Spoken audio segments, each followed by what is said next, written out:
There it is. Hey. I have to fix something. And wait. Kind of better. Don't you just love the consistency? Well, to be honest, the kick stream is always janky. But we're trying. Well, you know. Were they?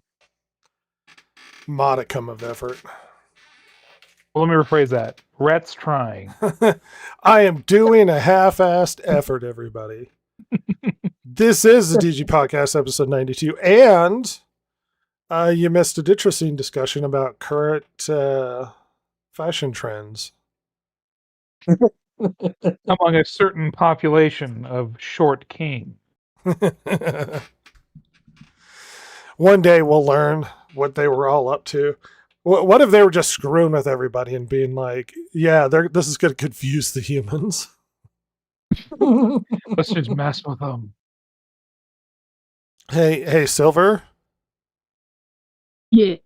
You're not going to believe me, but chimpanzees have started to stick bundles of grass up their bums. Oh no, I do believe you. I've seen this. That's a fashion trend, right? Yeah. Well, and Ross laughed. He's like, no. And I was like, yes. Yes. Did you hear of the other fashion trend, though? No. It's basically the same thing, but they're shoving bundles of grass into their ears. Oh, sweet. What? Yeah. The more grass in your ears, the better you are. Do you think there'll be gang fights between the butt ones and the ear ones? Yes. We can only hope.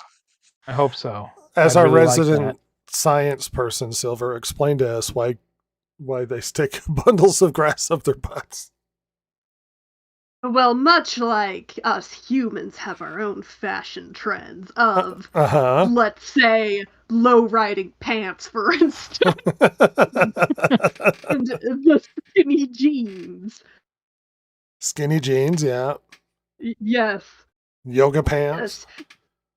You may be shocked to learn about this, but humans and chimps are closely related? What? No. Yeah. Don't we share like 90-something% of our DNA with like a banana? Yeah. We do. It might have also been a sea sponge. Oh. Well, you'll find that because it's a carbon-based life form, it's not weird that we share most of our DNA with it. It's the weird small percentage that makes a big difference, but you know. Which what do I know? I'm not kind of weird, you'd think. I'm not Science Silver, as we call her. A well-known thing we say to her, yes. Absolutely. Yes, tree shrews. You know that? Yeah? Oh. Tree shrews. Love a tree shoe. Chant says Rhett and his low-riding pants are among the greatest horrors of our day. Put those two together. Did you have an era of low-riding pants? No, but I want to now. Oh my gosh, did you have the UFO pants? UFO pants? I think she means parachute pants, like MC Hammer. I've seen UFO pants, hold on.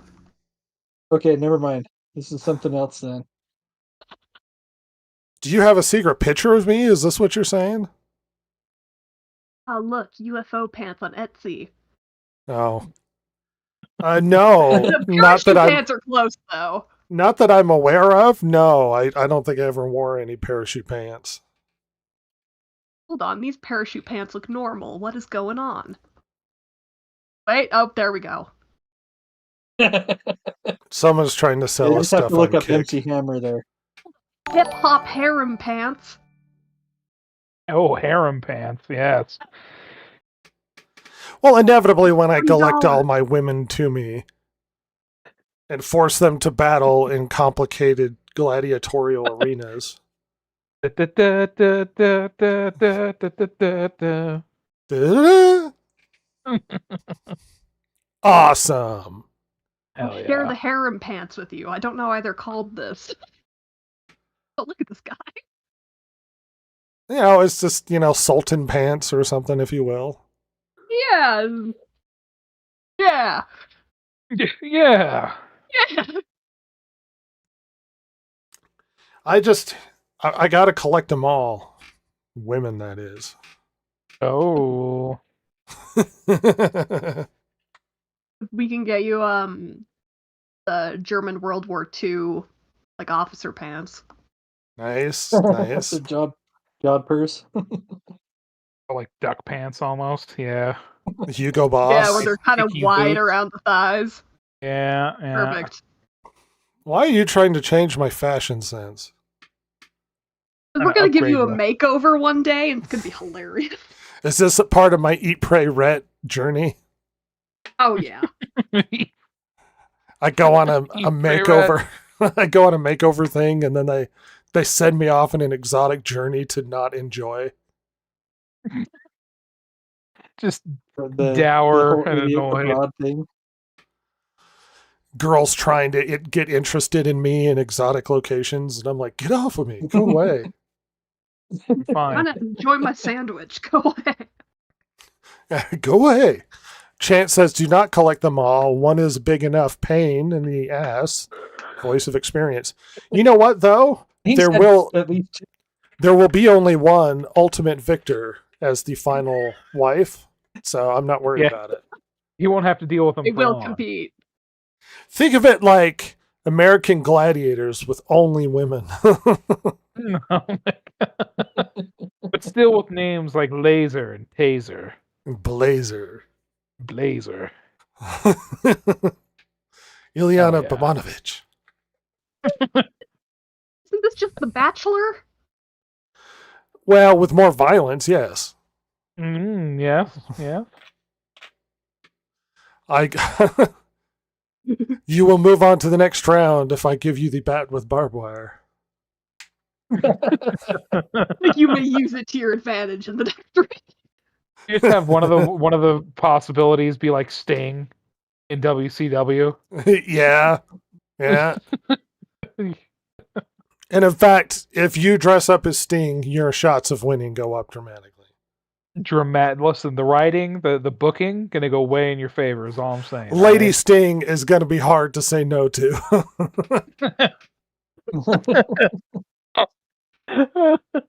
Lady Miss Crow era Sting. Sting. Yeah. Emo Crow era Sting descending from the rooftop with the. Yeah. Yeah.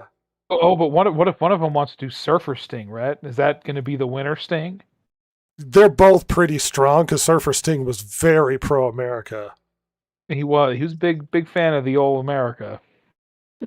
Remember when US of Sting A. showed up with this fake Sting mask and then he took it off and it was his normal Sting face? Yes. It's me. From WCW, you ingrate uncultured swine, Chance. Good hell. How dare you? Crow Sting, where he was basically the Crow from the movie The Crow, and he wore the long trench coat and swung a bat at Hulk Hogan.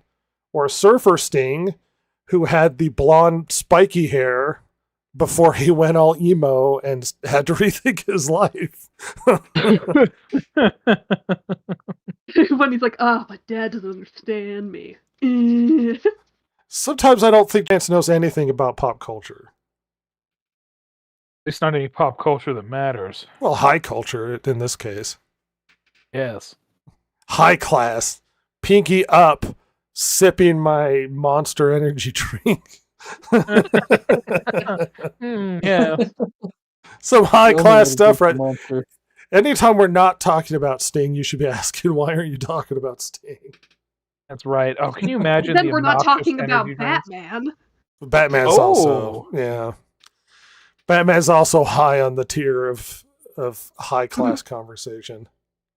That's fair. Like, why do people live in Gotham. Gotham City? Yeah. No, I don't. I don't like many viewers. Thank you, Kick advertiser.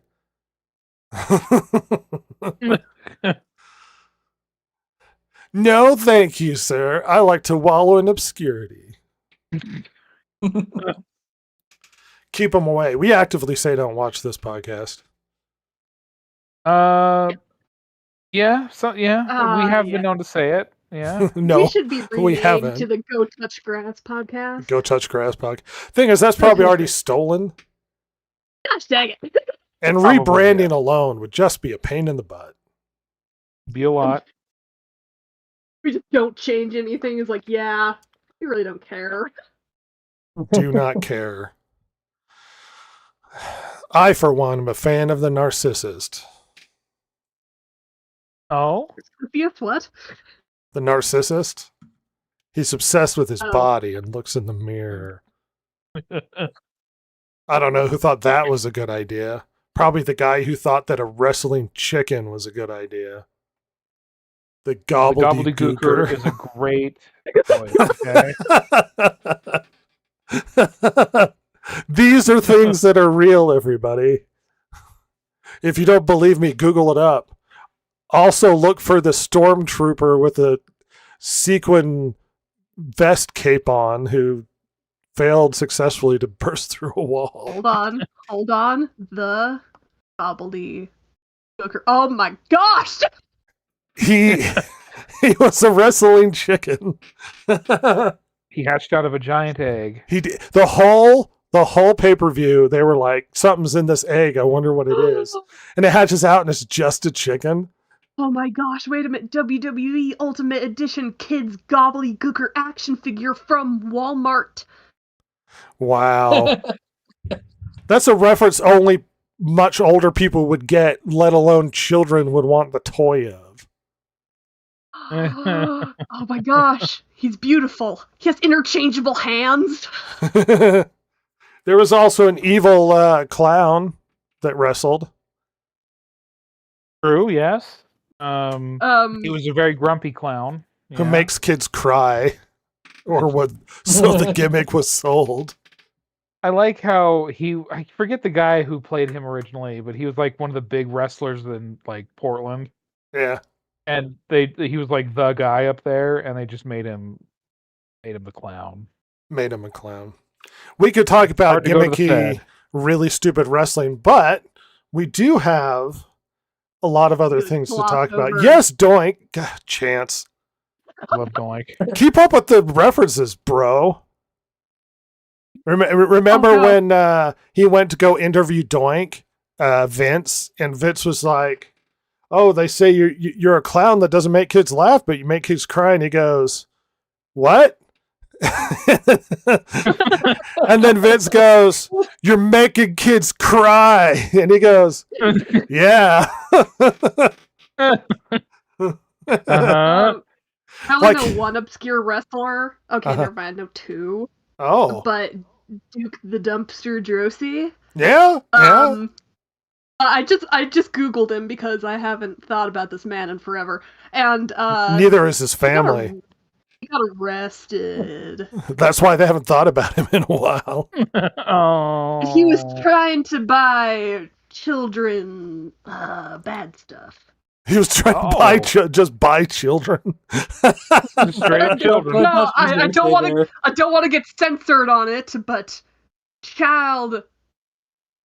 You could say pictures. Can I? Maybe I'll just link this news thing. Hold on. Children Sifu related content. From the prawn variety. Yeah. Taste. There you go. I don't know if I want to look at this, Silver. Probably not. Oh, dumpster Drosy. Duke the dumpster. I'm kind of a Zodiac fan of, Myself. Let's shift on because good news, everybody. We do have a podcast, and it's a suppository. Right. Oh, what? Nice and quick. It's the size of a guava melon. Oh, Oh no. I don't want it. Run. It'll make you better, I think. That was one of my favorite Theo Von jokes. I can't remember who it was, but somebody was like, I overdosed on vitamins. And Theo was like, did it make you really healthy? Like, yes, Theo. Yeah. I don't know how you overdose on vitamins, but that's amazing. Well, maybe you just did like try couldn't get really sick for hard. like 3 years. Just so much vitamin C. You know what I didn't do? Prepare the image for the news so that it fits correctly on the screen, but that's fine. Yeah, that's for suckers. Yeah. We do things on the fly like a pro. I think people who enjoy this podcast really want to see me adjust the window on the fly. Yeah. That's the natural DG podcast experience. It It doesn't feel like home unless you do it. Yeah. So I sort of racked my brain about what to talk about, and incidentally, the topic I chose was talked about by other podcasts, but screw them, we're the ones with the good takes on everything. That's right. But let's actually initially talk about, we've actually got images released from the new Legend of Zelda movie. There's been hope for this film for quite some time and a lot of hype around it. And we finally got imagery, or at least some shots of the characters. I don't know. What do you guys initially think of our Link and Zelda here? We're not race swapped. That's true. They're not race swapped. That's a big bonus. Yeah. Oh, well, now I'm disappointed. I mean, that's a low bar to pass, in my opinion. It's pretty high bar current, problems we have, but yeah. Right. It should be a low bar. It's not, unfortunately. I noticed something, and I'm sure Rhett does too. Uh-huh. What's the old princess have there? Hair. Yeah. Got herself a quiver of arrows and a bow. I thought you fought with magic, Zelda. My biggest red flag was probably that. I mean, they look fine. Yeah. I have to see them moving and doing stuff. They're young and unknown actors, and so I don't know how they're going to play on screen. Zelda being more of an active, combative role of the movie makes me concerned because The Legend of Zelda is pretty much just a Link story, crossing with trying to further Zelda's journey or her goals, sort of thing. Yeah. She's sort of the classic princess in distress. He saves her, and you're like, well, not every game, and it's like, yeah, 90% of the games. But most of the time, she is being a very particular character. Yeah, most of the time, Link saves her. I'm going to avoid, yes, Chance. The lefties are big mad that Zelda doesn't enjoy her bits and tackle in between her legs. It's true. That was a thing. That was never serious. It was just PR drama, which was apparently pushed by his PR team, and it got a lot of attention on the internet. That being said, and pushed aside, I don't think she looks bad. My question is, how big of a physical role is she going to turn into? It's like when they made Peter Pan, and it's not just enough that Peter Pan's there, but it's got to be Peter Pan and Wendy's the tougher and more sword fighty part of it. And then you're like, this is no longer Peter Pan. This is the Wendy show, which is No, it's a problem with a lot of current films is boys aren't allowed to just have their own movies. They have to insert girl boss characters into it. And then it's like, hey, here's a secondary character that's going to play more of a role central to the story and the plot and be cooler and more active than anything. I mean, let's all forget that we had one of my favorite Marvel characters, Moon Knight, with a girl who had his powers and also was more competent. Or how about a character I also really like, Iron Fist, where there's a girl who's more competent and then she gets his powers. I mean, how many stories do we have to go through? Shang-Chi with the girl who's better at it than Shang-Chi is. It's this weird pettiness where they have to, like, if boys have their own median stories, then you have to take something from it and make a girl that's just as good, if not more competent, which makes the stories worse, not better, and makes them less attractive. And before we move on to the general story, I'd like to at least answer some questions about the Zelda thing. What are you going to say, Ross? Oh, I was just going to say, and it seems, well, and I think we'll get into it, so I'll let you go on. Okay. Chance says, so happy we aren't getting Legend of Zelda Twink to the Past. He's kind of twinky, to be honest. I mean, that would be a lore-accurate Link, so yeah, he is kind of a Link twink. is classically kind of twinky. I don't know what you want. We got 40-year-old hairy super past puberty Link. I want 40-year-old plumber Twink. Hyper masculine on too much testosterone Link. Fucking podcast bro Link. My rule. Sup, bro? Do you even lift? You even lift, bro? Yeah. He's just crushing pots between his fingers. Why are we getting involved in so many? Bro. He's like an Alex Jones guy. Yeah. The Gerudo Desert Wars. The never-ending Gerudo Desert Wars. The Gerudo Desert Wars. He still puts on like the Gerudo like female outfit though to try and get into the city. They're turning the Koroks gay or whatever. Just gonna say that. If you understand me. I'm actually. It's weird. I want to see a Legend of Zelda movie. Yeah. I don't trust them to do anything good today. No. It's hard to trust. Especially live action. That's a hard road to make anyway. And on top of it being modern year, that's tough. I mean, we already had one. Oh, go ahead.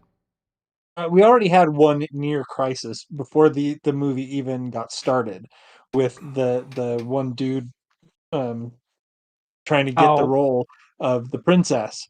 That wasn't a crisis. He was never seriously considered.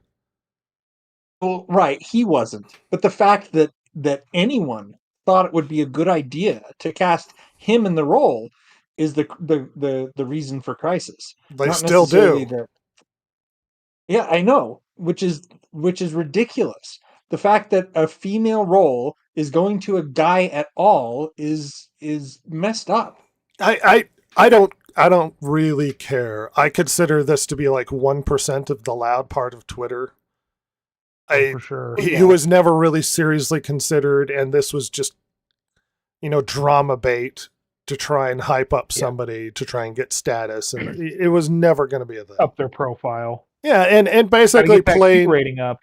Well, playing into the whole drama of like, whoa, this trans guy is going to be Zelda. It's like it was never going to happen. So it's just falling into the hype drama trap sort of thing.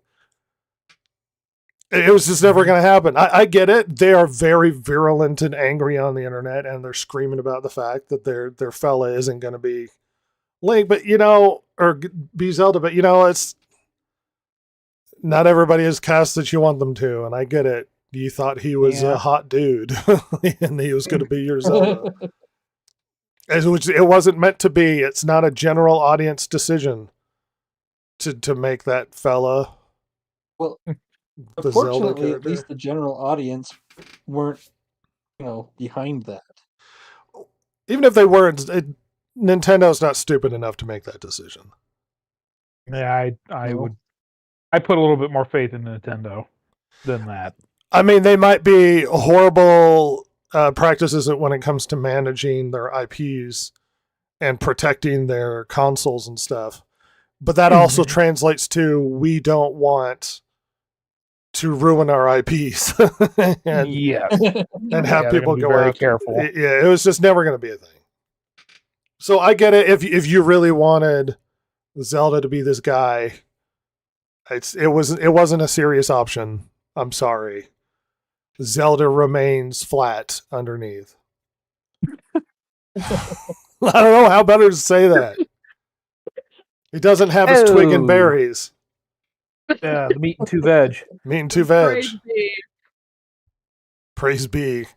Zelda remains a female. Never thought this would be a concern. Okay. Yeah, it was a thing, but whatever.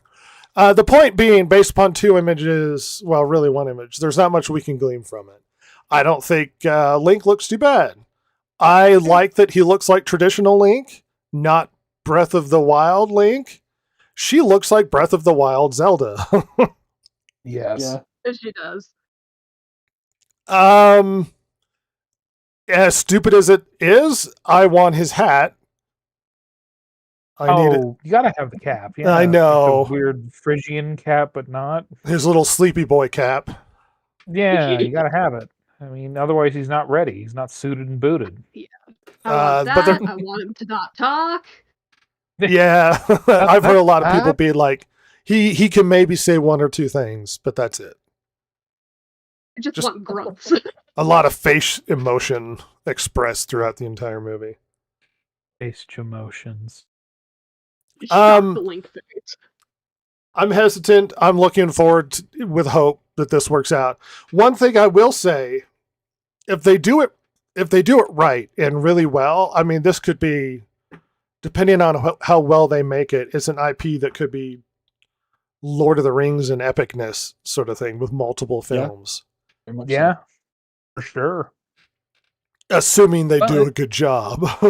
Yeah, and you think about it, if they go through one kind of story, I mean, if they want to change up the style, just make a Wind Waker animated movie. Why not? Yeah. Yeah. People would like that style in animation. They should do it. Do your Breath of the Wild, do your Tears of the Kingdom. I really just want Ocarina of Time or Link to the Past, rad. but Yeah, that would be good. Ocarina of Time. what do I know? As long as I get the weird, confusing, possibly transgender Tingle, I'll be happy. He can be Tingle. I'll be fine with that. Sure. He just shows up as awkward Tingle. Thing is, Tingle's he's supposed to be a tiny, unattractive, middle-aged looking man in a skin-tight outfit. Yeah. Just creepy Cigarette hanging Tingle out of her everywhere. A good old Tingle. Yeah, we'll look forward to it. But it's funny, though, that we get this weird indication that it's like, oh, well, she might be more of a combative role. Well, hopefully it's more traditional storytelling when it comes to Zelda stuff. And you're going, well, she had like a role in like Ocarina. It's like, yeah, she was a secret ninja assassin that you didn't know that she was Shiva until much later. Yeah. Well, how about Tears of the Kingdom? Well, she wasn't really a combat role, and she kind of disappears and gets kidnapped at one point. I mean, her biggest personality growth was probably in Skyward Sword, where she had a lot more stuff to say. Yeah. That's true. And do. But That's the one nobody really played. yeah, Comparatively. yeah, nobody really played Yeah. Skyward Sword. I wonder if there was the worst, it might have been the worst performing Zelda game. Yeah, it had the misfortune of being kind of a Wii U version, but not. I have it for the Switch. I haven't played it yet. I still intend to. Oh yeah. work your way through them.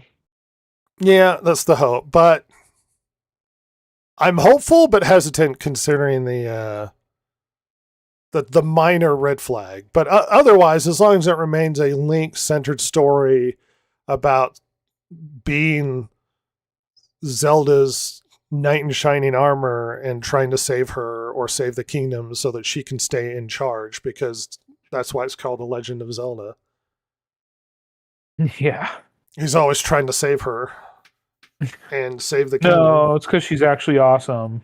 She's super awesome. Well, she oftentimes she's magically powerful, or Yeah. I mean, she is the ruler of the kingdom. I don't know why she needs to run around with a sword or anything. That puts the kingdom in danger. Power. I'm just saying it puts the kingdom in danger. I mean, it probably yes. Yes. Absolutely. She needs a bigger role. She's in charge of the kingdom. The movie's named after her. I don't know what you want. The guy. I don't know what to tell you. That's why she's so important. You can't send her out to do stuff.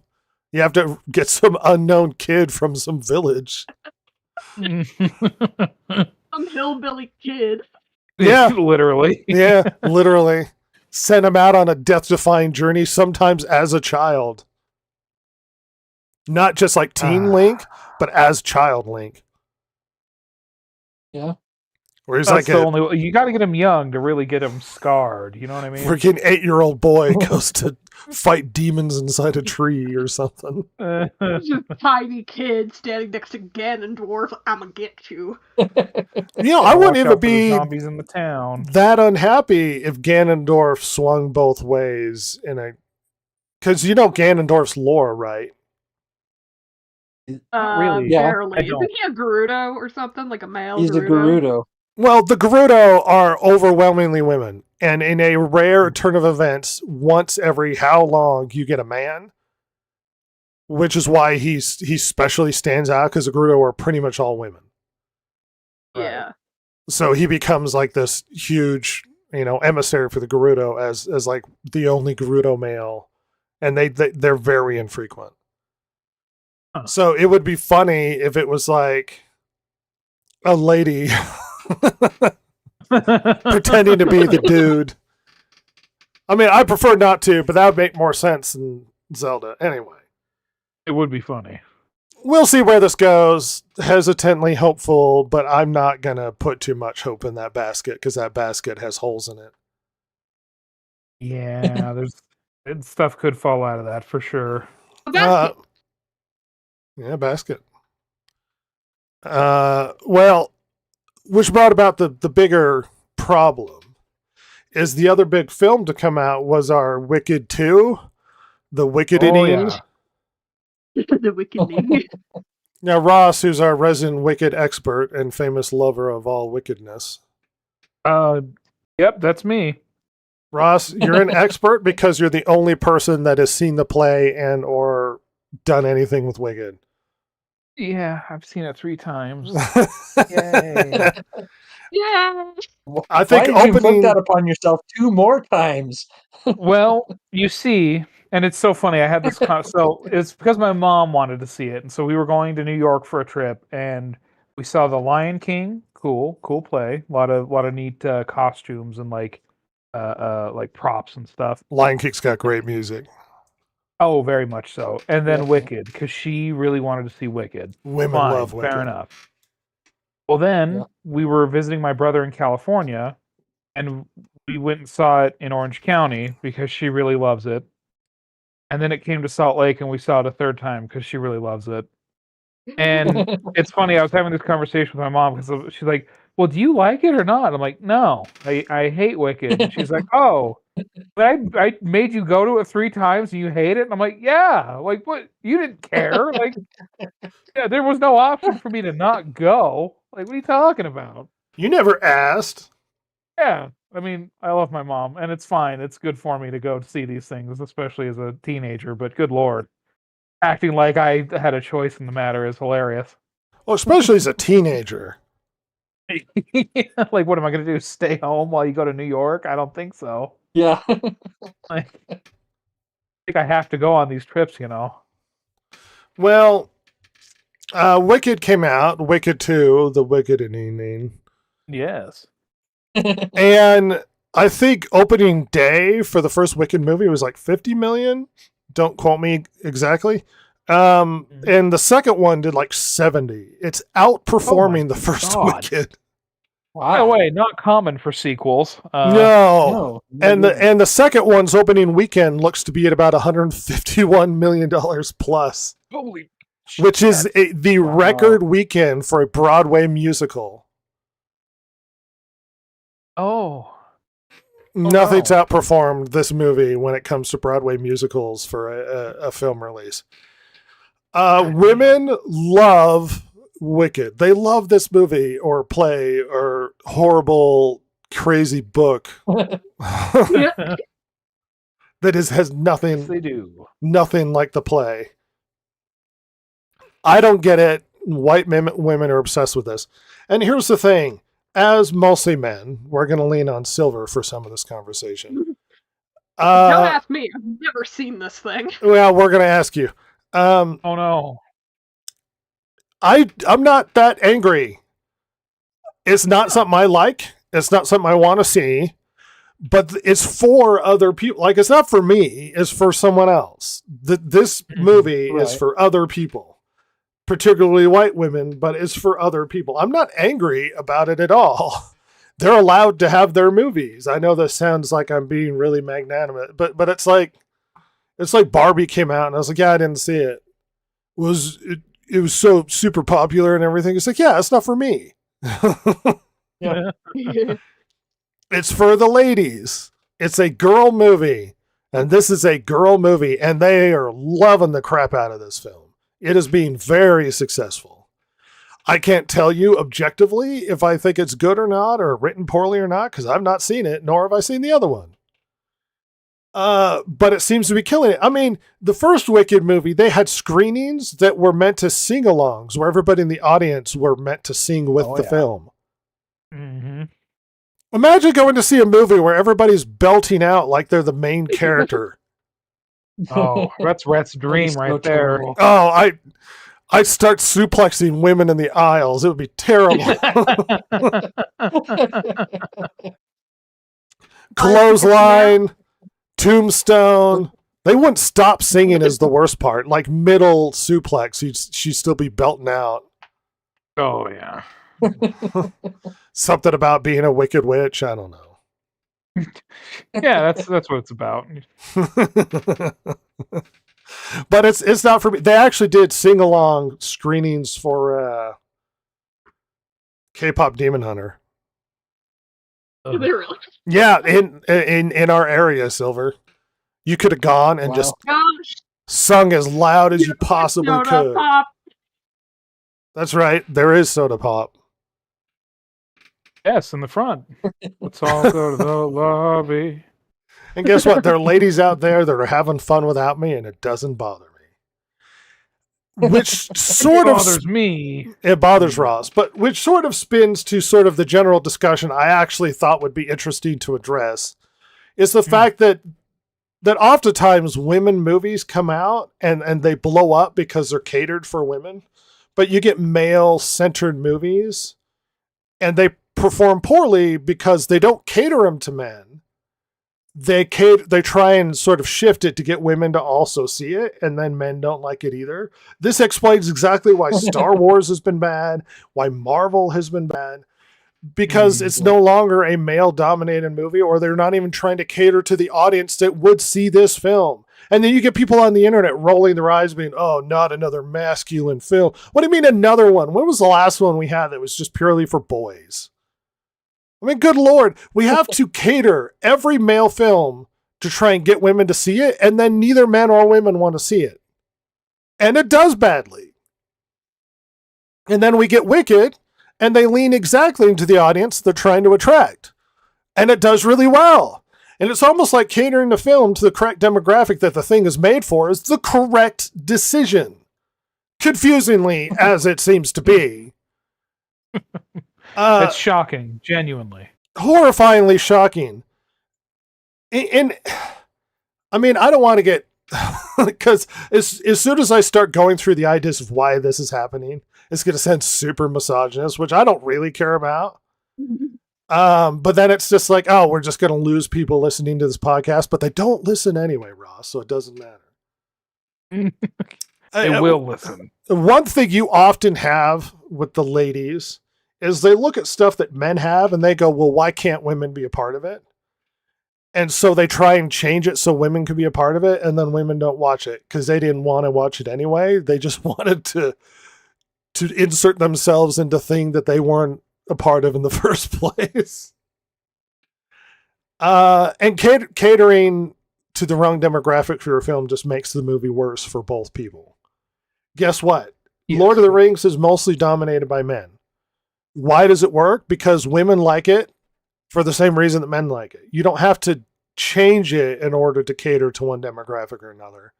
You just need to make the good movie you're intending to make. And if it tends to lean masculine, then so be it. I could rant on this for another 24 hours, but Silver, how do you feel about how movies have been shifted lately? Do they seem like they're becoming more feminine, or am I a horrible patriarchal defender? No, I think they are shifting to becoming more feminine, because I think that entirely makes sense with how often we're getting the stupid misunderstood villain type thing. That is a very common thing you'll notice in like Wicked.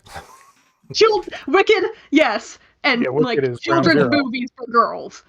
Oh yeah. So, I wish they wouldn't make it stop, please. Well, does it interest you? America punch the bad guy.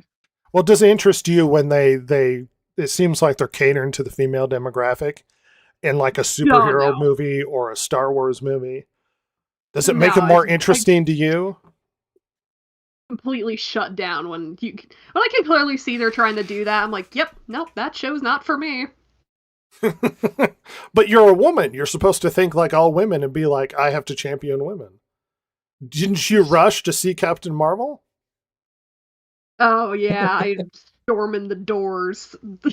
Or the Marvels, I guess. Yeah. Of the four of us, she probably. Money. I was gonna say she's probably actually seen them because her dad Kaiju keeps dragging her to crap movies. We don't spend money on them, honestly. We get them when they're free, and we watch them, and they're terrible. And even he admitted that Marvels and Captain Marvel was terrible. He was like, "Oh no." Well, here's a good question. Since you're surrounded by men, are we modifying your opinion because we're infecting you with our maleness? Have you taken a heaping spoonful of testosterone and you can't get away from it? Yeah, let's see. Do I need to take a step back here and see if... What a great question. I don't think so. No? Even when I was a kid, my gosh, I'd watch superhero movies a ton. I loved them.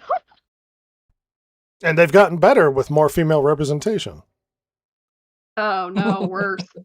I used to watch the Ninja Turtles, and I was happy in those days. There's a girl Ninja Turtle now. Yeah. She's terrible. Venus de Milo, which isn't even a... Oh, God. Isn't even a Renaissance painter. It's the name of a painting. Oh, well, yeah. It's a statue, I'm sorry. That one. What the heck? Yeah, she's terrible. Well, I don't want to... No good. Well, what do you think about the idea that if we're feminizing male movies and they're doing poorly, why can't we masculinize the female movies? Oh, we should. I want to see Tinkerbell suplex. Actually, if Tinkerbell showed up just ripped beyond belief and just started throwing people. Wasn't that the joke with the new, I think it was the Tangled movie? They're like, oh, Disney's gonna cast, like, Shaquille O'Neal or something. Well, I think that was our joke, probably Ross's joke. think I've seen images, but whatever. I think that was Ross's joke. I always got good Shaq jokes ready to go. Well, would it damage Wicked if there was just a big Jack guy in the background lifting weights the whole movie, just as long as he was in frame? Somehow they could see everything normally and have been fine. He's just like in this image behind the couch, just bench pressing. Yeah, I bet it would have, and people would be very angry with that, and we'd be like, "See." Well, because I'm not petty and I don't actually want to ruin this movie for the women. It would be hilarious for me personally. It'd make me more interested in seeing a movie if, Arnold Schwarzenegger showed up. But I don't actually want to ruin the movie for them. And I don't get upset when I'm not included in stuff women like, because I don't need to be a part of it. I have my own thing and I'm not bothered. But there's definitely been an attitude that women need to be a part of men's stuff. Go ahead, Jason. Well, I was going to say, it seems to me that since the whole feminist movement even started, that's kind of been the push. That if there was a place for men, I mean, you don't see gentlemen's clubs anymore. That used to be a thing. The Boy Scouts isn't really the Boy Scouts anymore because they let girls join. I mean, it's almost like the women looked around and said, you know what? We need to inject ourselves into everything that the men have so that they can't get away from us. And in so doing, it's like they have their own things that they still like. They don't even like our stuff for the most part, but they're just like, we have to be here. And it's like, no, actually you don't. There actually has been, I don't know if it's really, you could really call it an effort to masculinize some feminine things, but there was, what was that? Pride and Prejudice and Zombies. Oh, yeah. That really just did not do well. No. It was based on a book. Yes, I'm aware, and this has been referenced before. It doesn't succeed in the other direction. It just doesn't. No, it doesn't. I was just going to say that I actually read the book that the movie's based on, and the parts that were written by Jane Austen, you can tell they are polished, they are good. The parts that were written by the dude that was putting the masculinization, they're crap. They're so bad. I mean, you can totally look at the prose and just see, oh yeah, this was him doing it, and this is Jane Austen's, and I'm not a fan of Pride and Prejudice. I don't want to read it. I don't want to watch it. But actually reading the parts by Jane Austen, I'm like, yeah, she was a good writer. I would not say this dude, he's awful. I would not say Pride and Prejudice and Zombies is actually male catered. Women actually really like zombies. I think the point being is you're taking male brands and you're unmasculinizing them because there's just been this narrative in pop culture that men is toxic. There was a phrase being used in Hollywood for the past few years. Believe me, this is true. That they would say white was it pale and male is stale, is what they would say. Oh my God, I forgot about that, Rhett. Yeah, just unlocked a memory. They didn't want anything to do with guys. And now we're sitting here with Hollywood constantly mourning and woeing the fact that Hollywood's in destruction.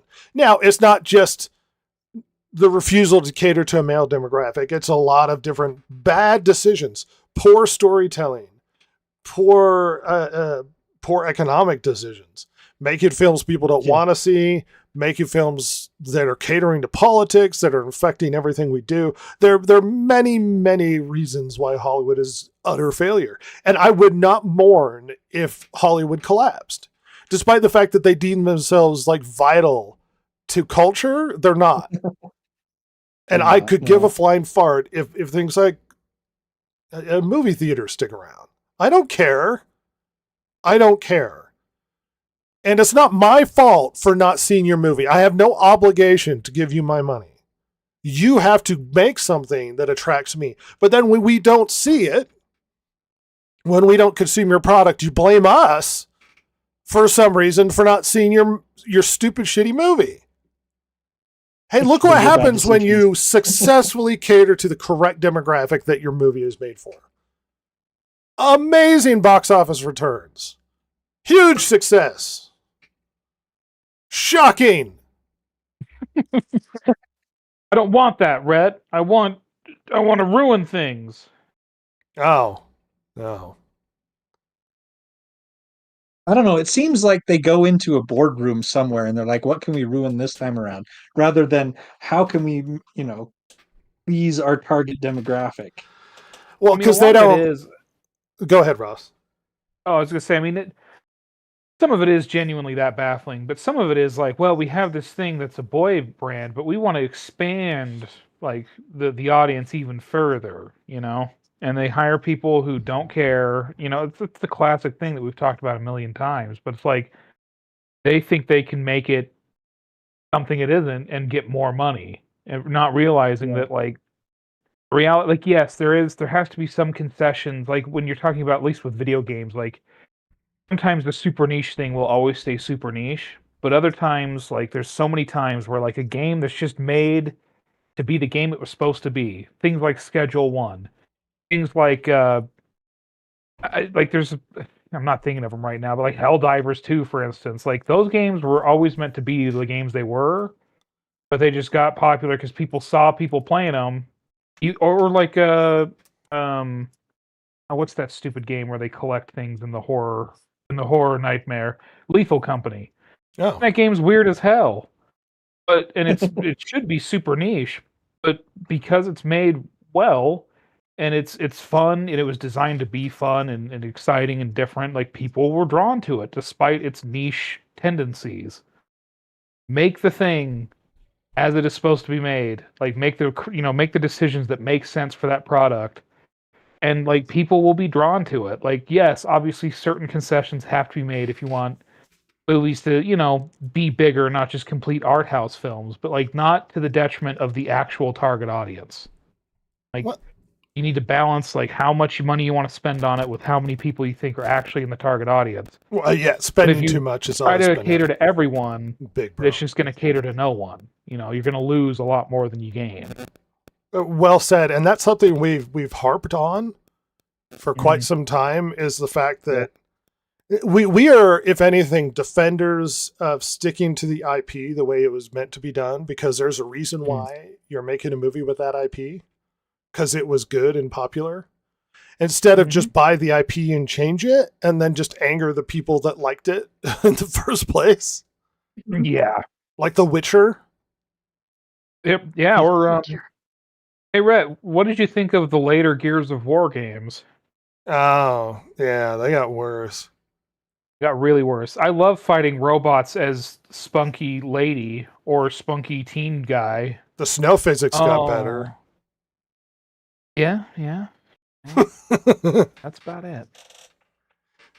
Because they're trying to reach out for different audience. A lot of the times when people are in charge of these brands, it feels like they think they're just smarter than you. Like they could just take it and be like, well, we need to expand to new demographics. And it's like, oh, and then just scare away your core audience that was there the whole time. Yeah. Because Gears of War was a hyper testosterone game where you're chainsawing everybody. And now it's just like his son is going through emotions and there's a girl. And it's like, what are we doing? This is so stupid.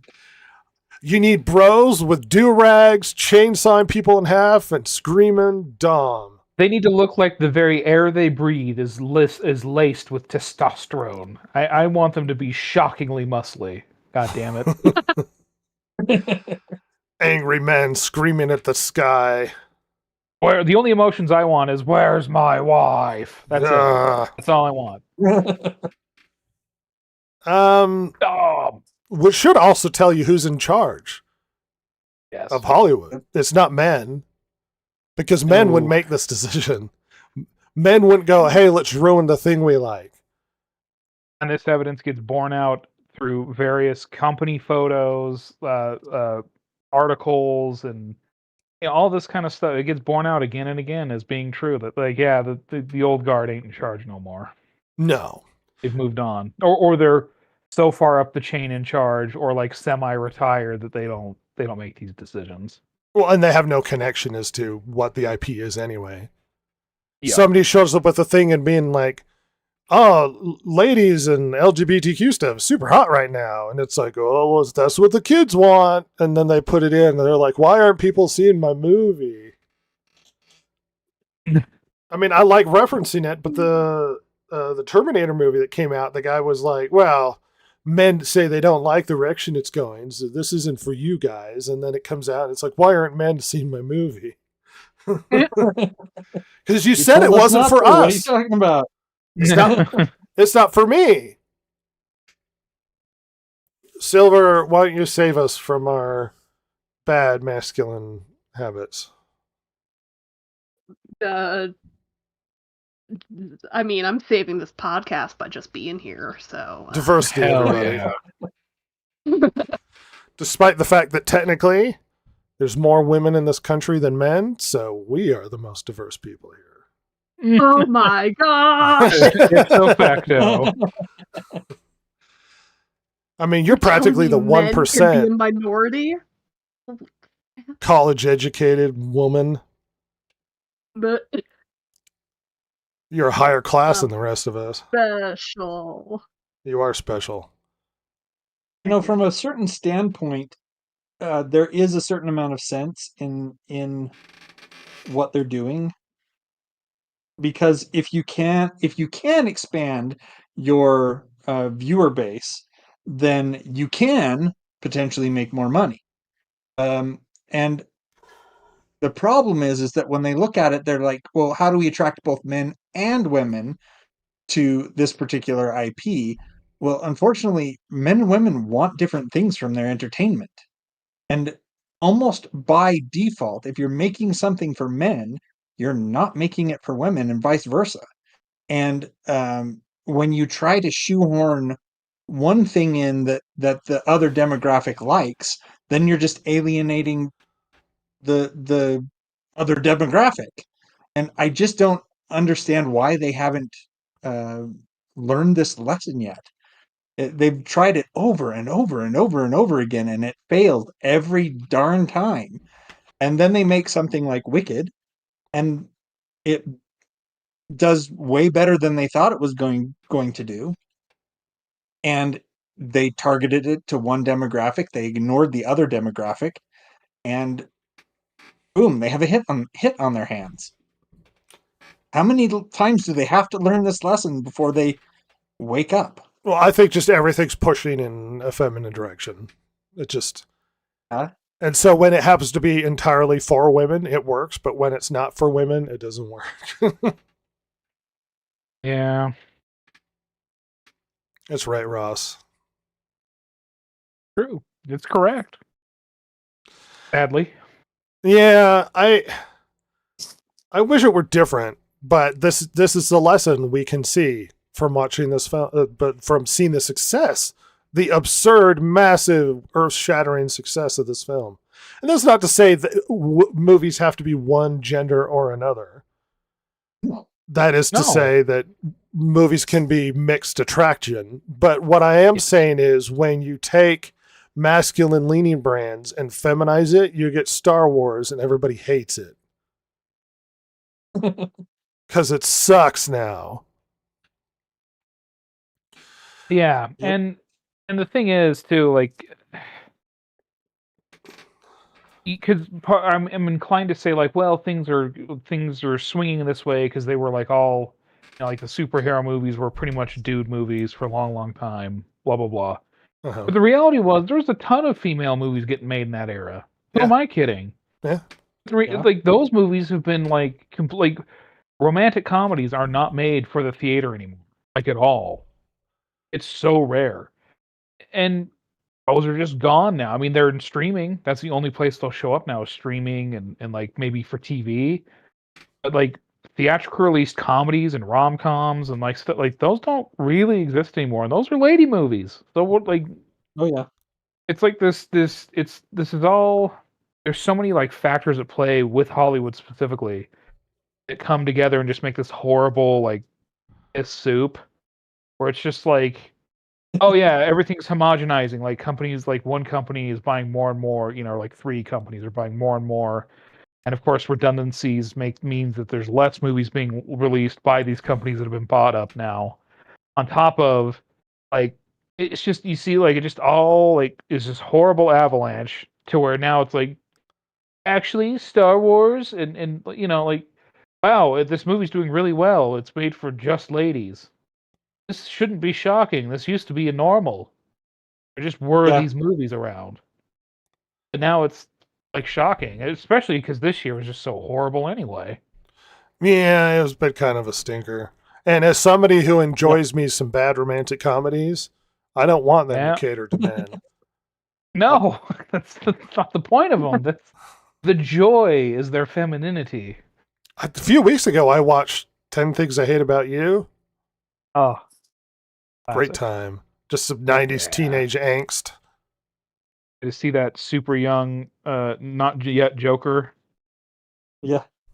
Yeah, eventually he lives in a society.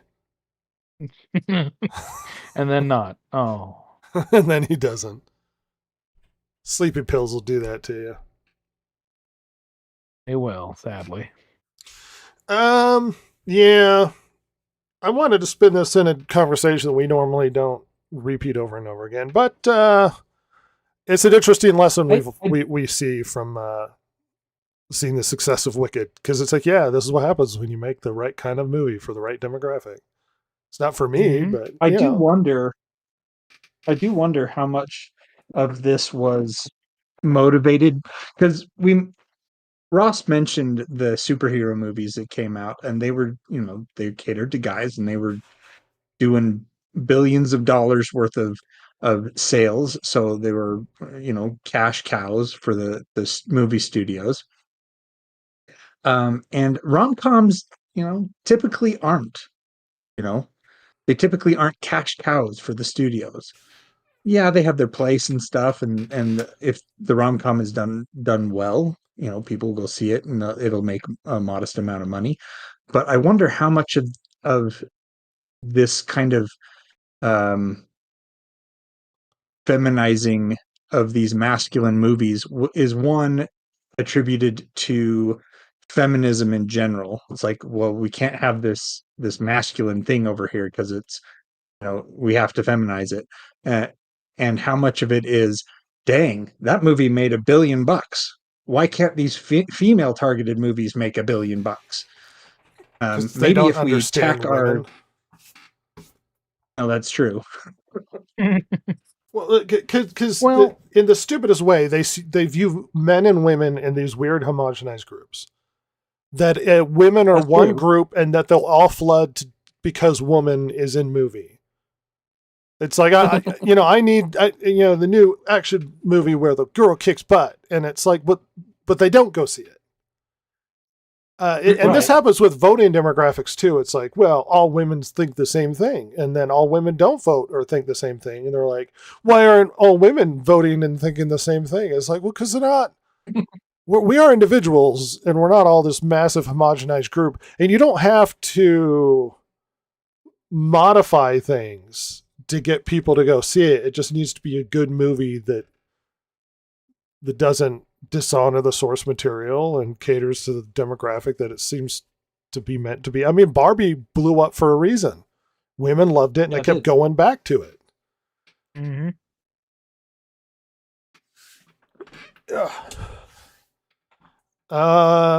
Yes. Well, good for Wicked 2. I'm still not going to see it. Oh. Despite the fact that it's basically some sort of online fan dream written story that's not actually in canon in any way. One thing I hate, Silver, is I do hate the trying to make the evil person misunderstood or something. I hate that. Yeah. I hate it too. I just want someone who's evil. Yeah. I think the Twilight book is ground zero for that too.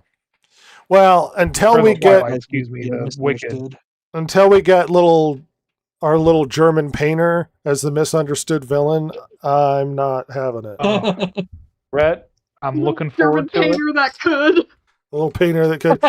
He had a paintbrush and a dream. A dream that involved Poland. Oh, and something called Lebensraum. He needed some living space, you guys.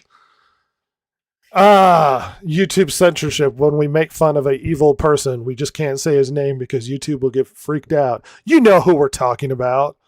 Everybody knows who we're talking about. Go open a history book. Don't open a history book. Learn all your history from us. You're correct 90% of the time. We 10%, make stuff don't worry up about that. constantly. What? No. We are not a history podcast. We could be. No.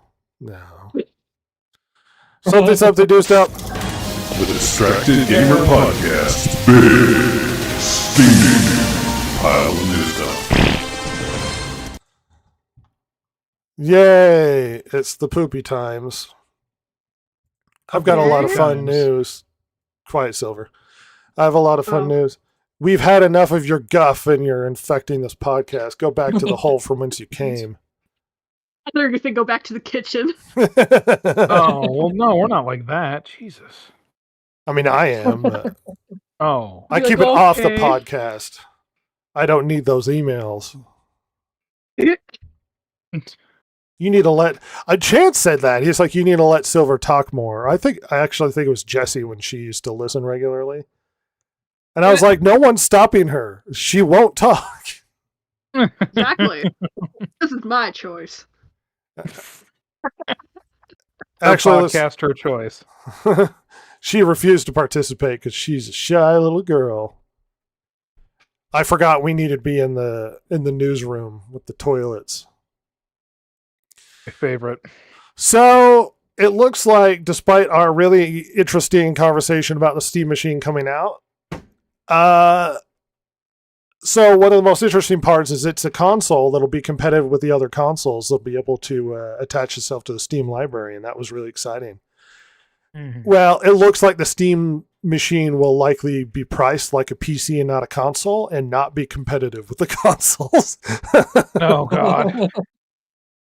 So all that hope that this was going to be the new replacement is not going to be true. Looks like Xbox has a future, everybody. It's going to have an even longer floundering death.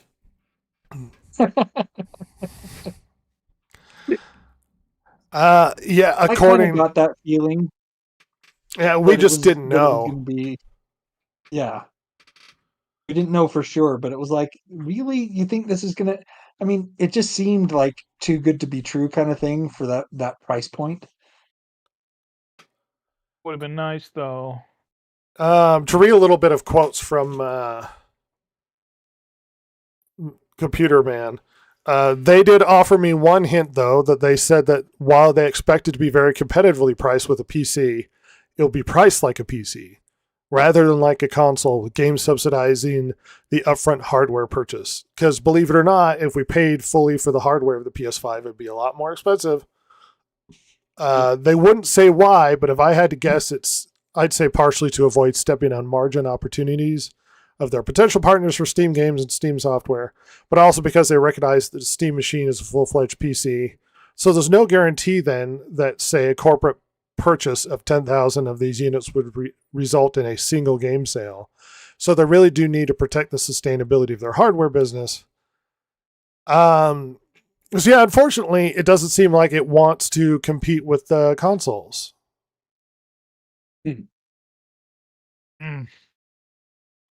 So yes, all the hope that this is the future of consoles is a lie.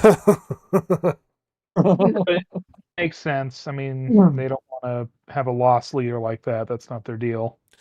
Well, most consoles have a number of how many games they have to sell per console before they start making money. And the Switch was actually a really great console because they started making money after the first game was sold. Wow. That's really impressive. Yes. Whereas usually it's like 3 or 4 games before it starts being profitable. Yep.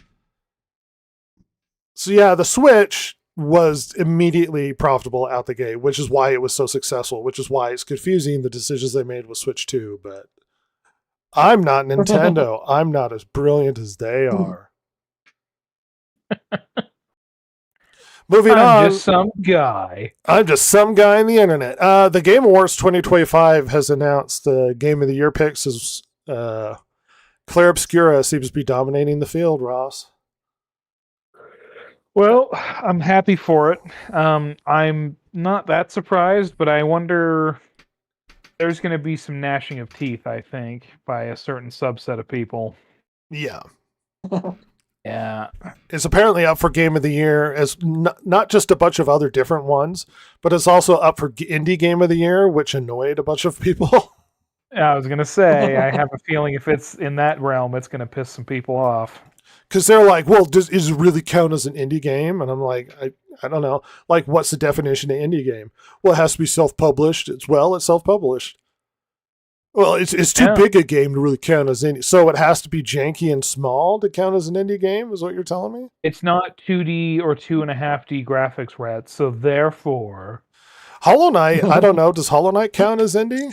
Hades 2? I think so. It should, shouldn't it?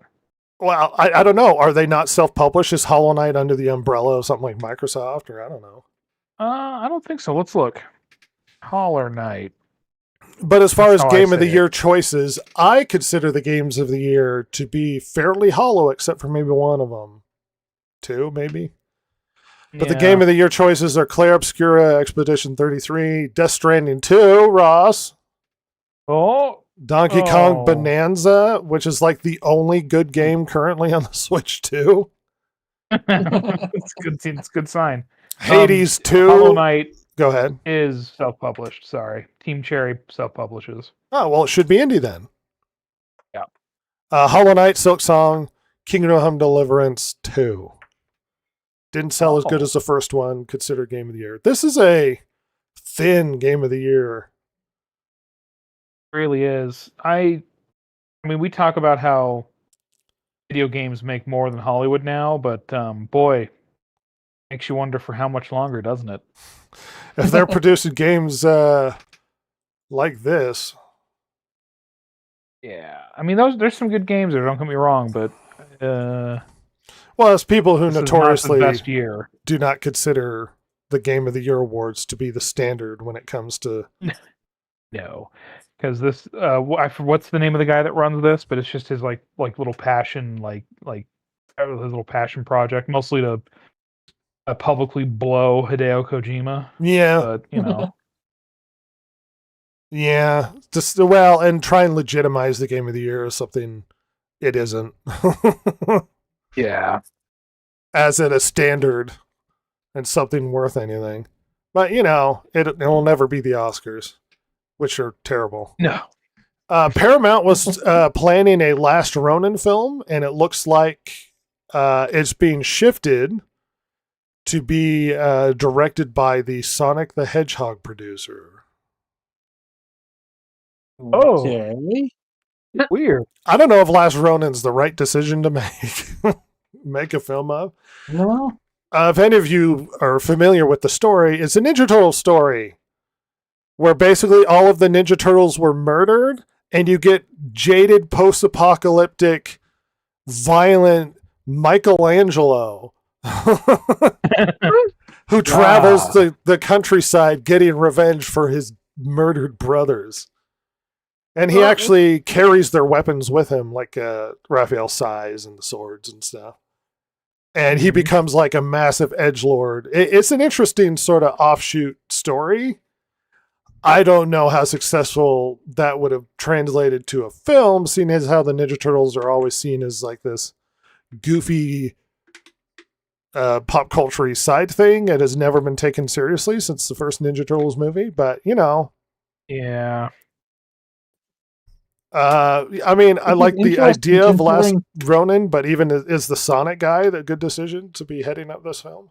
Yeah. It seems a I little think it's daring. kind of interesting that the Ninja Turtle comics have always been pretty dark and edgy, but because of the Saturday morning cartoon back in the, what was it, early 90s Mm. that pop culture has definitely latched onto their goofy and colorful stuff. Well, in the first comic, Shredder was murdered. Yeah. Like, he dies. Yep. Yeah, the first Ninja Turtles movie is amazing. The second one gets goofy. I still like it, and the third one's terrible, and I still love it. Freaking go back to ancient Japan. There were complaints because of the first one that there's too much violence and stuff, which is why in the second one, though like swords exist and stuff, they don't swing them like they're going to hit anybody with the bladed weapons. They like smack them with the pommels and stuff. Oh God. Which makes it really lame. Very much so. Yeah, we'll see if Sonic, producer, can pull off a Ninja Turtles edgelord film. I mean, if you wanted people to take it seriously, you could do it in black and white. Like, that'd be interesting. Yeah. The original Ninja Turtles were in black and white. Yep. As a lover of Ninja Turtles, I don't think it's the right story to adapt. I don't think it's adaptable to film. No. Mom, why is Michelangelo murdering those guys? Very violently, too. Either it's going to be toned down, so it's not going to have the same feel as the actual comics it's adapted from, or they're going to have to, let everybody know that, hey, yeah, Michelangelo kills people, which just doesn't fit his image. Well, not the image people see him as. Yeah. Shifting on. So it looks like a season 4 of The Mandalorian was written and is ready on Jon Favreau's desk. And it seems like that's not happening in place of the movie. Now, the rumor was that basically the season was turned into the film. And according to Favreau, that's not true. He had the movie planned separately and the season 4 planned separately. And it doesn't look like season 4 is probably going to happen. Oh. So my dream of the final murder of Grogu is not going to be fulfilled. Maybe it happened in the movie. Well, he gets his comeuppance where instead of him eating people, he will be eating himself. Digested in the Sarlacc pit for 1,000 years. Oh, I'd love it. I hate Grogu people. So here's an interesting side story that only I care about because I'm the only one that got to stick up his craw that I don't like Miles Morales. So one of the biggest problems with the Miles Morales character, which are many, is that they haven't really differentiated him. When you've had different versions of Spider-Man, they've called him different things. Scarlet Spider, Spider-Gwen, whatever you're going to call. There's always a moniker that call them something different. But for some reason, they've been trying to have their cake and eat it too and imply that Miles Morales isn't lesser than Spider-Man. He's also Spider-Man, which doesn't work because it not only does it confuse readers where they don't understand which Spider-Man is Spider-Man because you're calling them both Spider-Man, but it also enrages readers because they want these people differentiated that Miles Morales isn't Spider-Man. He's a different character. And people imply that as meaning lesser than. I would say he's lesser than, but not because he's not named the same thing as Spider-Man. So it looks like this might actually be coming to a head, and Marvel is going to be forced to actually deal with this. And at some point in one of the comics, they call him Spin. What? Which is, look, as somebody who hates Miles Morales, that's a bad name. I don't. Spiders spin webs, so we're going to call them Spin. Yeah, that makes sense. Yeah, that's essentially what they mean. But they call him Spin in Radioactive Spider-Man, and it's going to be stupid. Whenever I see Spider-Man, whenever I see Miles Morales, and they're like, Miles Morales Spider-Man, I edit out the Spider-Man part and I just say this is Miles Morales. I don't even equate the two in my head. That's not a brave take. Most people consider Miles Morales now to be Spider-Man. It's just they've been trying to avoid this and say he's also Spider-Man, which is stupid. It's really stupid. Every time there's a new character, they just name him something new. They refused to do that with Miles. Because, he's also Spider-Man, though. He's like, but he's not. Yeah, but he's also... No. No, sir. Look at how stupid these powers are. What, she's shooting lightning out of his hand? Why do black people always have to have lightning powers?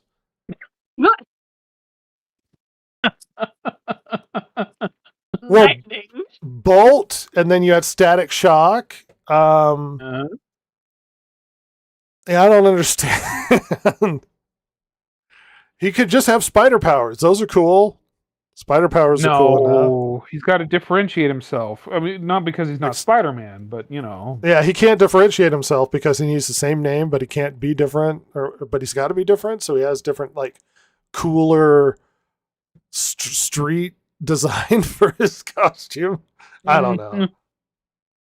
Miles Morales sucks. That kind of seems like what they were doing. It's like, hey, we have to make him cooler than Peter Parker so that people will actually jump on the bandwagon here. It's not going to work. No. Here's a fun news story. DC Studios has announced a V for Vendetta series and as well as other projects, despite the fact that their status as whether or not they're going to be sold off is in the air. So who knows if this V for Vendetta adaptation will even exist in the future. Uh-oh. Yeah. So just to give you a minor update, the story still remains that Paramount really wants Warner Discovery, and they keep denying their proposals.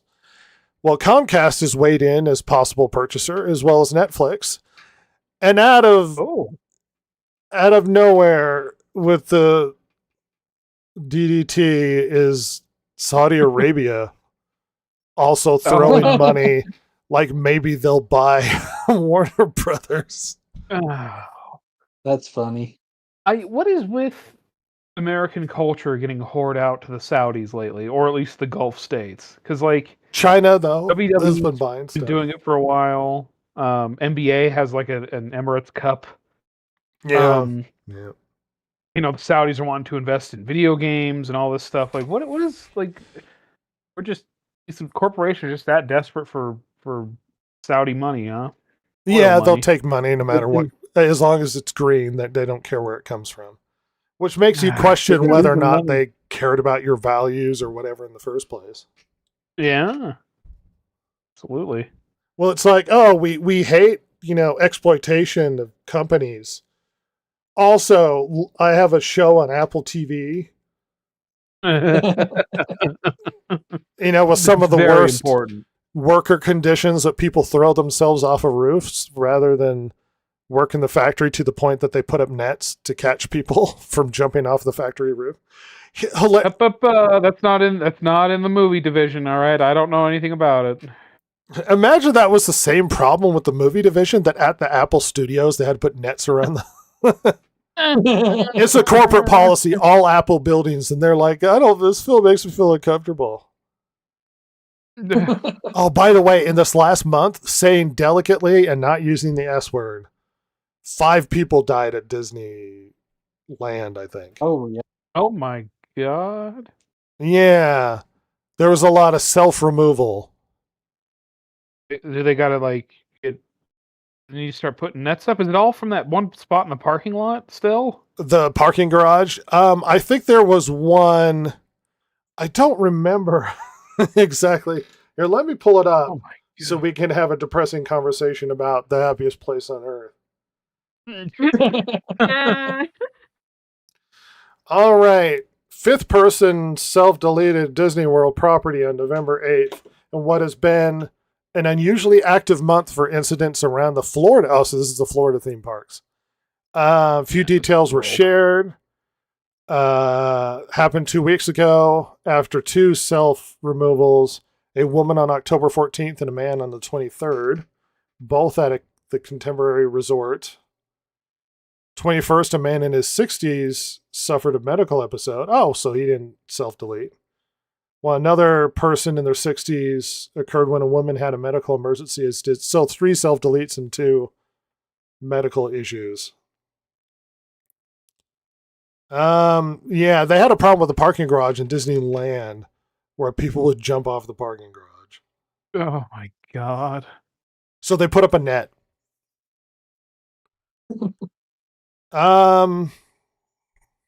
Yeah, this is really grim. One lady jumped off and landed on the tracks for the monorail and then got hit by the monorail. Oh yeah. God. And then the other guy that was with her, that was like a twofer agreement, went off the other direction and landed on the cement. Oh my god. What's going on? And then Mickey Mouse showed up and it was really weird. That's not true. Don't do that. Don't look, children. Disneyland's a wonderful place. It super is. All right, shifting on. I don't know. Maybe you guys can help me with this. Reportedly, Disney is paying $60 million salaries to Kirsten Bell, Joss Gad, and Idina Menzel for Frozen 3 and 4. What? Wow. Wait a minute. That's 60 million total for the 3 of them? Piece. What? Holy crap. Josh Gad Rats. does not deserve that money. I refuse to live in a world where Josh Gad gets $60 million for a project. Especially when he was in it for what felt like 15 minutes. Yeah. This is disgusting. Eddie Murphy got $15 million for Shrek 2. Tom Hanks 20 for Story 4. But for some reason, Josh Gad is getting 60 for Frozen 3 and 4. 30 million a pop? Oh my, I mean, Jesus Lord. Yeah, that's a substantial increase. Josh Gad isn't even a star in that, like, maybe Kirsten Bell. He's a side character of side characters. You could find any asshole that can do impressions to do that. Yeah. Can somebody explain to me why Josh Gad is a thing? I don't understand. He's not funny. No, I don't get it. Because he was in that stupid play about Mormon missionaries. South Park. I know he's been helping to write Spaceballs 2. Oh, that's a great sign. Yeah, he also participated in writing History of the World Part 2. Oh, that's... Uh-oh. I don't know why he's all a thing. adding up to be bad. He was in Beauty and the Beast, where he was the Emma gay Watson? interest for the masculine character.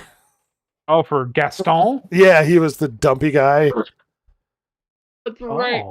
They revealed later that it was more like romantic obsession with Gaston rather than just he's his toady. Worship. And everybody Why went, can't- ew.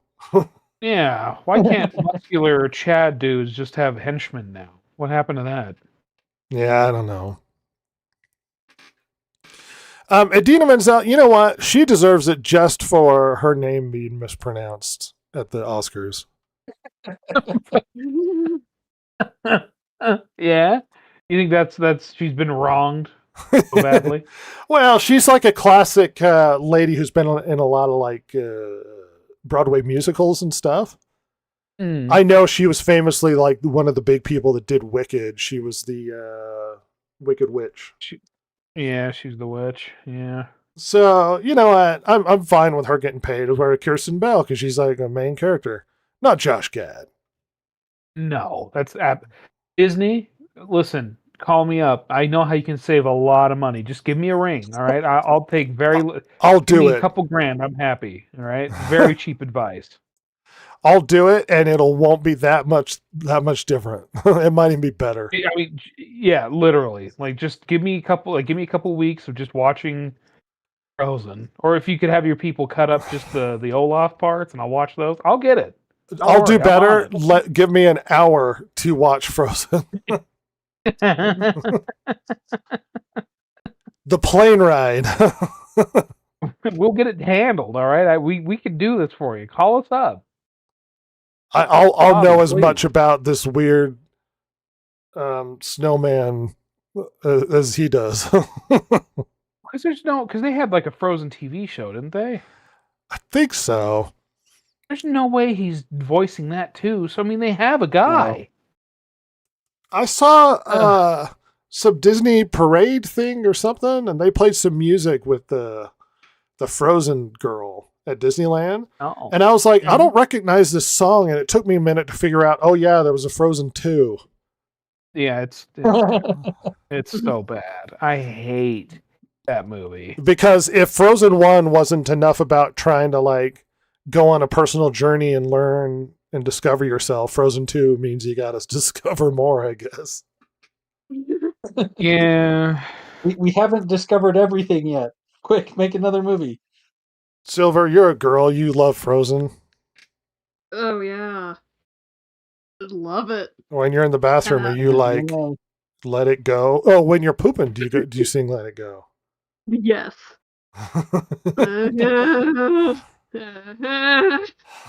Does it help? Oh yeah. You should try it sometime. I do try it. Came out straight.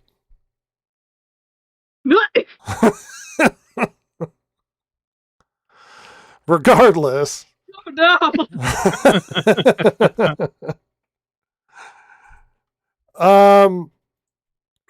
no. Scott Snyder, not confused with the other Snyder, is writing Absolute Batman currently, and I actually brought this up just to include he made some interesting comments, which I wholeheartedly agree with. He pretty much said he has no interest in making Absolute Batman a political commentary because it would be diluting his character, who's more about a universal message of standing up for people, fighting injustice, that sort of thing. Mhm. And I'm like, oh, so it's suddenly more interesting to read that I'm not going to be preached to about specific politics. Good job, Scott Snyder. Despite the fact that people seem to have been trying to politicize Batman lately on the YouTubes or on the Twitters. Oh. Remember the drawing pictures of Batman strangling and murdering members of ICE? Oh God. Yes. Ugh. And it's like, why is Batman murdering? Like, and it was a former Yeah, like somebody- artist or something of Batman that drew that, and everyone's like, ugh. God. It's like, and they're also like sanctioned federal police obeying the law as opposed to, I just don't like them. Ew. Which turned into this weird art war because another artist of Batman drew a picture of him arresting members of Antifa. Not murdering them, but like arresting them. And it's like, oh, so now we're just going to have like hate war between previous artists and people involved with Batman. That would be hilarious.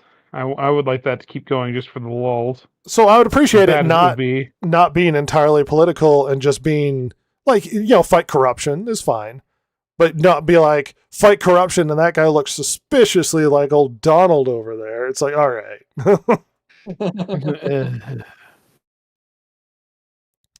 Hey, Ross, you've been Yes. missing a new Zathura movie.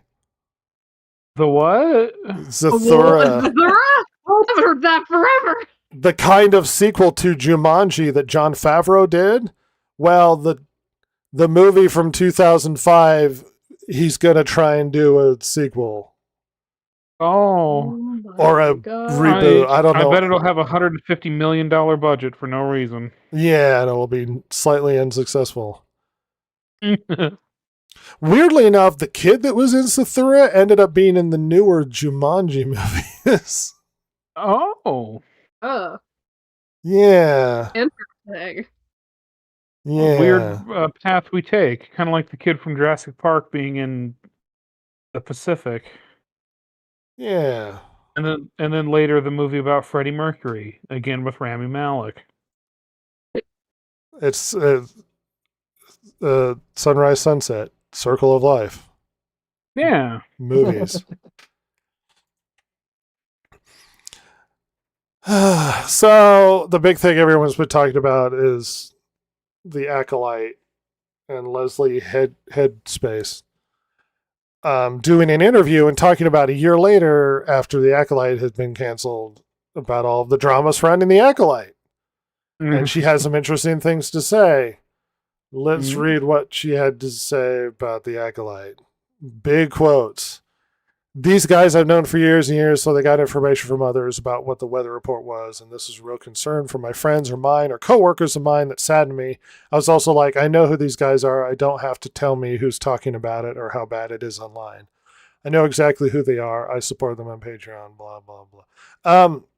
So she basically implied that I get that people don't like my show, but they're also Yahtzee fans, and they destroyed the show. And one, yeah, that's not entirely unexpected.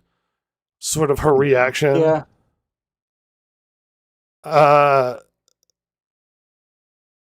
Here's a I was quote. waiting for her to start blaming us. Yeah, yeah. As the old adage of the first one through the wall is the bloodiest. Well, except for the fact that you weren't the first one through the wall. Once I was getting particular phone calls about the reaction and criticism and viewership, and I felt like, okay, the writing's on the wall for sure. It did surprise her, though, as the swiftness of it and publicness of the Acolyte's cancellation. They canceled it before the show even finished. Yeah. Finished airing, yeah. No, it's brutal. I forgot about that. She did have one interesting point. She basically said discussion about Star Wars has more cultural impact than actual Star Wars. Oh. And I was like, I don't think she's wrong. I was going to say, that's actually kind of astute. Oh, yeah. And even though she's like angry about toxic fans and stuff, yeah, they now dominate the space when it comes to Star Wars rather than the actual movies do. Maybe it's because they're not very good. Oh.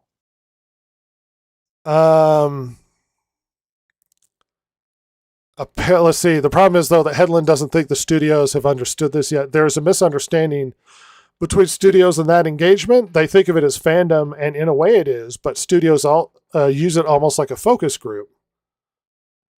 When I guess they're marginal douchebags who are... Like, I'm not saying that there probably wasn't some of that. Trolls online being belligerent. But the show wasn't good. And not only are you ruining the lore of Star Wars, but you're damaging characters and stuff that means things to people. And it was a very, very, very feminine movie for a very, very, very masculine franchise.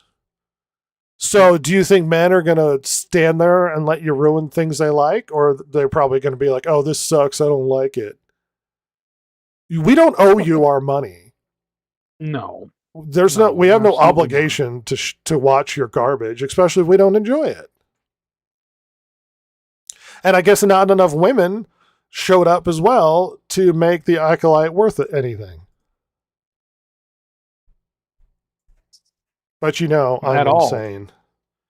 And in the midst of conversations about the Steam machine, and if you recall, in this last year, the Xbox Series X has gone up in price by $150. Well, Black Friday is coming, and every PlayStation console is on sale for $100 cheaper. Wow. Oh. That's a shrewd business move. It seems like it, doesn't it? Mm-hmm. Yeah. That's right. PlayStation, not going to sit back while Xbox is going up in price, is now charging less for their much more successful console.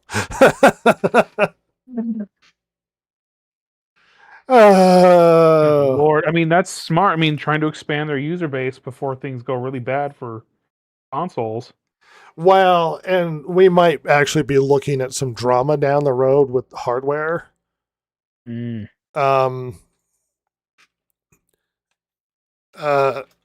So I haven't gone down the horror details, but apparently RAM is being more and more scarce. Availability and whatnot, and the prices are shooting up drastically. And a lot of it has to do with the surge in AI and data center demands. Oh God! It's like COVID all over again with crypto. Yes, but they're essentially draining RAM from the market, and you could see a dramatic increase in the price of RAM coming soon. Great.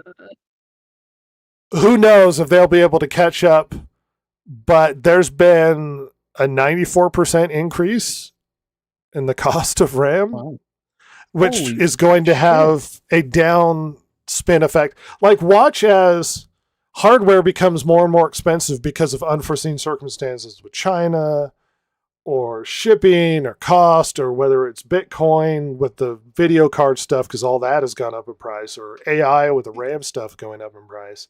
And suddenly consoles are more expensive because the hardware is harder to make. Look forward to that future as we all just cling on to our PlayStation 5s and Xbox Series X's because no one can even if they make another console, no one can afford that thing. The future's bright, everybody. Really bright. I mean, because it's on fire, but it's bright. Here's a movie Ross is really into. It's called Hoppers. It's from Pixar. Ross, why don't you tell me why this movie is amazing?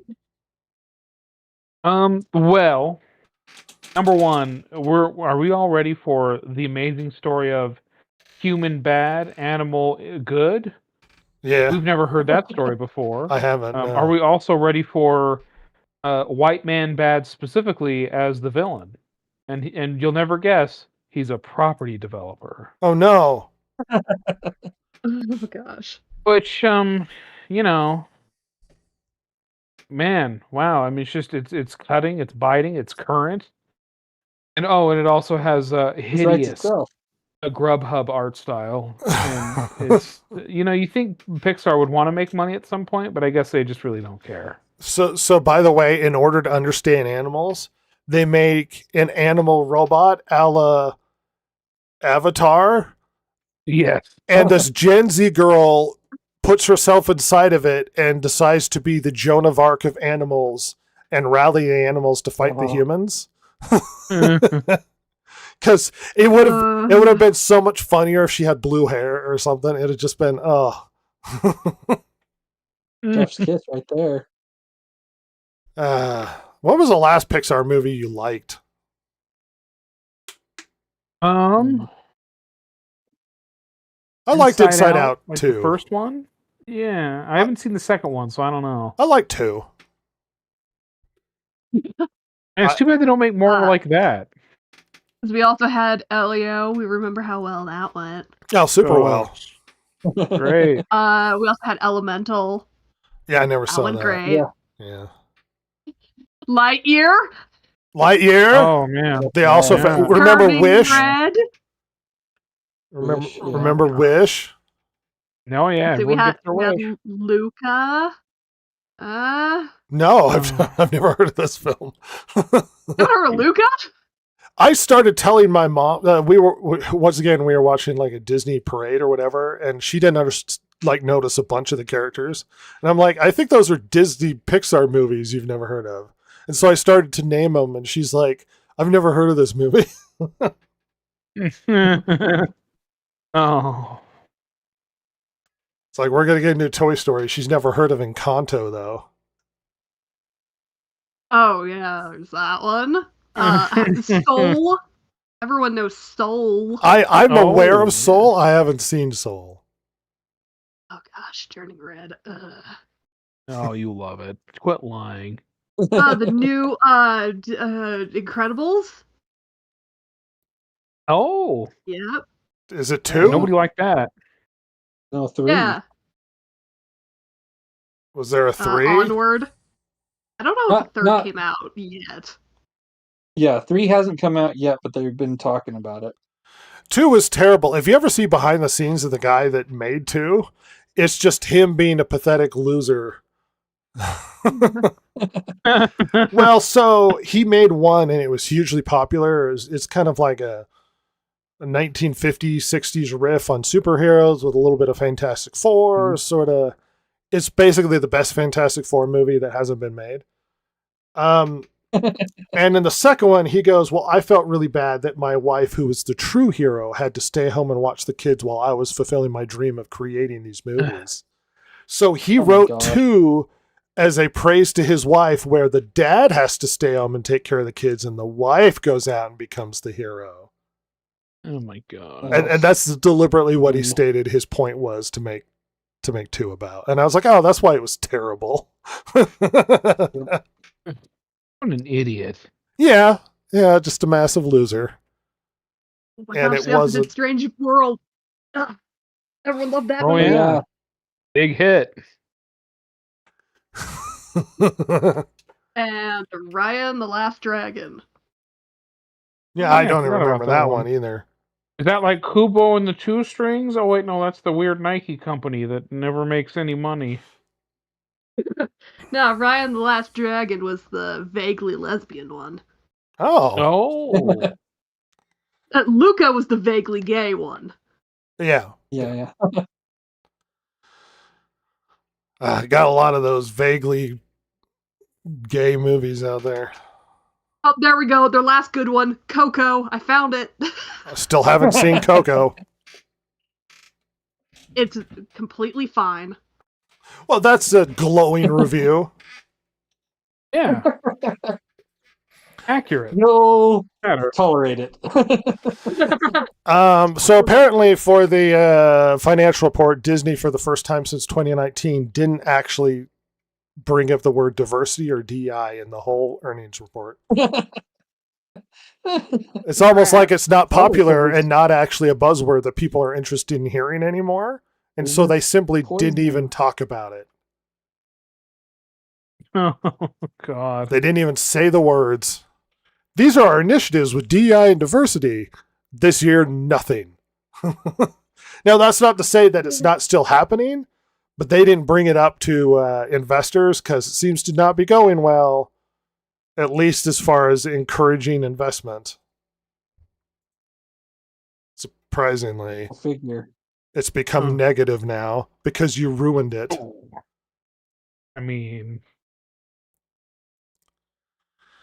Here's a fun story. Apparently, the Hollywood guilds have made a historic push to try and unionize YouTube content studio theorist media. yeah, I bet they are. This is the golden goose. If they can get unions into YouTube, boy howdy.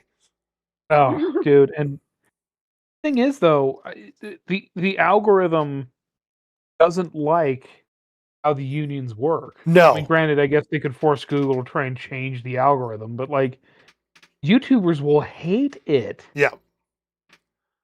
The very independent make videos when they want to, and there's not very much parity or equity, if you will, when it comes to viewership. If you make good stuff, people watch it, and if you make stuff that's not popular, like our podcast, people don't watch it. And that's just kind of how it goes. And usually unions are like, well, you need to pay your workers better. It's like, so what are we going to count people who make YouTube videos as employees of YouTube? Or, I mean, because oftentimes they go, well, editors need to be this or writers. And it's like, you'll have YouTube videos where it's like this one. I am host, writer, editor, producer. Like, I'm not just one role. You know what I mean? I'm kind of all of the roles, just like you just kind of take different roles when you're making this stuff. And it doesn't work with, it's not like radio where it's like, well, we got the engineer, the audio engineer, or the guy from the movie studio, and then the on-air talent. It got so bad, unions in radio, that a different guy, so based upon the unions and them carving out like the area which they were authorities over. One union Mhm. was allowed to take the record off of the record player, and he couldn't go get another one. Another guy had to go get the record and hand it to him Oh my because my it was a God. different union over like the music, but the other guy was like some like technical engineer, so the music guy couldn't take his spot and put the record on it, but he also couldn't handle like the music. He had to like be handed it was this whole stupid thing, but that's how bad radio got. And then radio died because it transitioned into like things like podcasts and stuff and television. And podcasts you can't unionize very well because it's really just a couple of guys and there's too many people. Like it doesn't work. And they tried to rope all of these people under all these big not just unions, but a lot of these I guess marketing media groups so that they handled your advertising and all this stuff. And Joe Rogan famously said that he had people like that show up, offer him lots of money, and then demand handle his marketing. And he was like, no, I'll get more money if I don't do that. Yeah, very famously, there was a whole group of podcasters that got caught up. I think it was called Cast Media. Yeah. Jim Cornette, I think Theo Vaughn was one of them, right? Uh-huh. The Jewish lady that had her own comedy thing. Anyway, tons of people, and it was a huge scam. Like whenever they try to do these sorts of things, it doesn't work well. And it doesn't translate well to YouTube. It just does. As much as they see this as the golden goose to, get their grubby hands into it, it's not gonna happen. Kill it. Yeah. It won't work out. People won't join it. YouTube's very much on your own, like almost pure meritocracy, where it's like if you make something people want to see, then you can see it. Now, it's not pure in the sense of the algorithm will push certain things based upon what they want to push. But still. Yeah, I mean, it's not like YouTubers are being held in contracts as children and being forced to eat only like chicken broth and smoke cigarettes like the 30s movie system. Well, so I've been doing that for nothing? Yeah. Yes. I'm afraid so. And it's not like they're carpenters who are being forced to build like completely unsafe structures unsafely. This isn't that kind of sitch. Can we do a YouTube version of the mobsters showing up at the grocery store and asking for like protection money? Oh, isn't that what like what were they called? Like Machinima was one of those where like they'd handle your account and the problems. Yeah, they'd buy up all of these different groups, and then it hamstrung that stuff. Yeah, like they would talk to YouTube for you through your for your account. Yeah, I guess they were kind of like that. They were kind of racketeering that way. Two best friends were Allegedly. pulled underneath that umbrella. Oh yeah. Yeah. The former Funhouse guys, which doesn't exist anymore as a channel anyway. They were under the Machinima umbrella. What do they call it? Inside Gaming, something like that. Yeah. Yeah, that's all been a racket, everybody. You're better off. Yay. Famous thing I heard from a metal rock star, who's super huge and doesn't remotely get the numbers that other big stars do.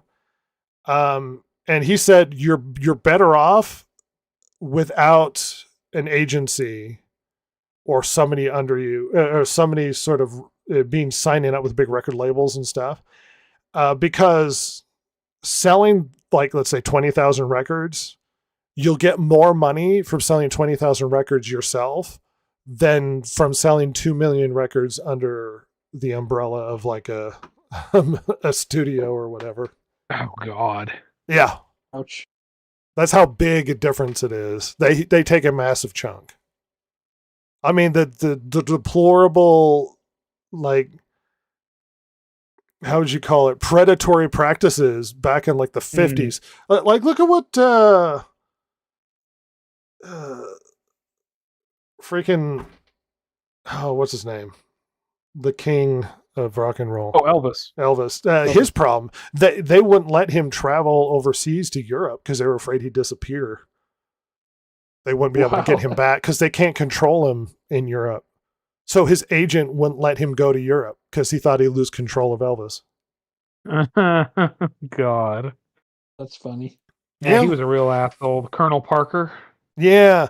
And Elvis would have just killed overseas. That's why he never toured overseas. Yeah, I know. Like the reason why, because Elvis wanted to make like a lot more, like as far as his movie career goes. Yeah. He wanted to, like, he knew he had to make some of those like goofy movies that he made. What was it, Jailhouse Blues, stuff like that. But like he wanted to like start like transitioning to being an actor and like doing that kind of stuff, doing serious roles, and they just would not let him. Like, well, that's not an Elvis movie, buddy. Like, we got to make an Elvis movie. It's just like, so they were all stupid, all of them.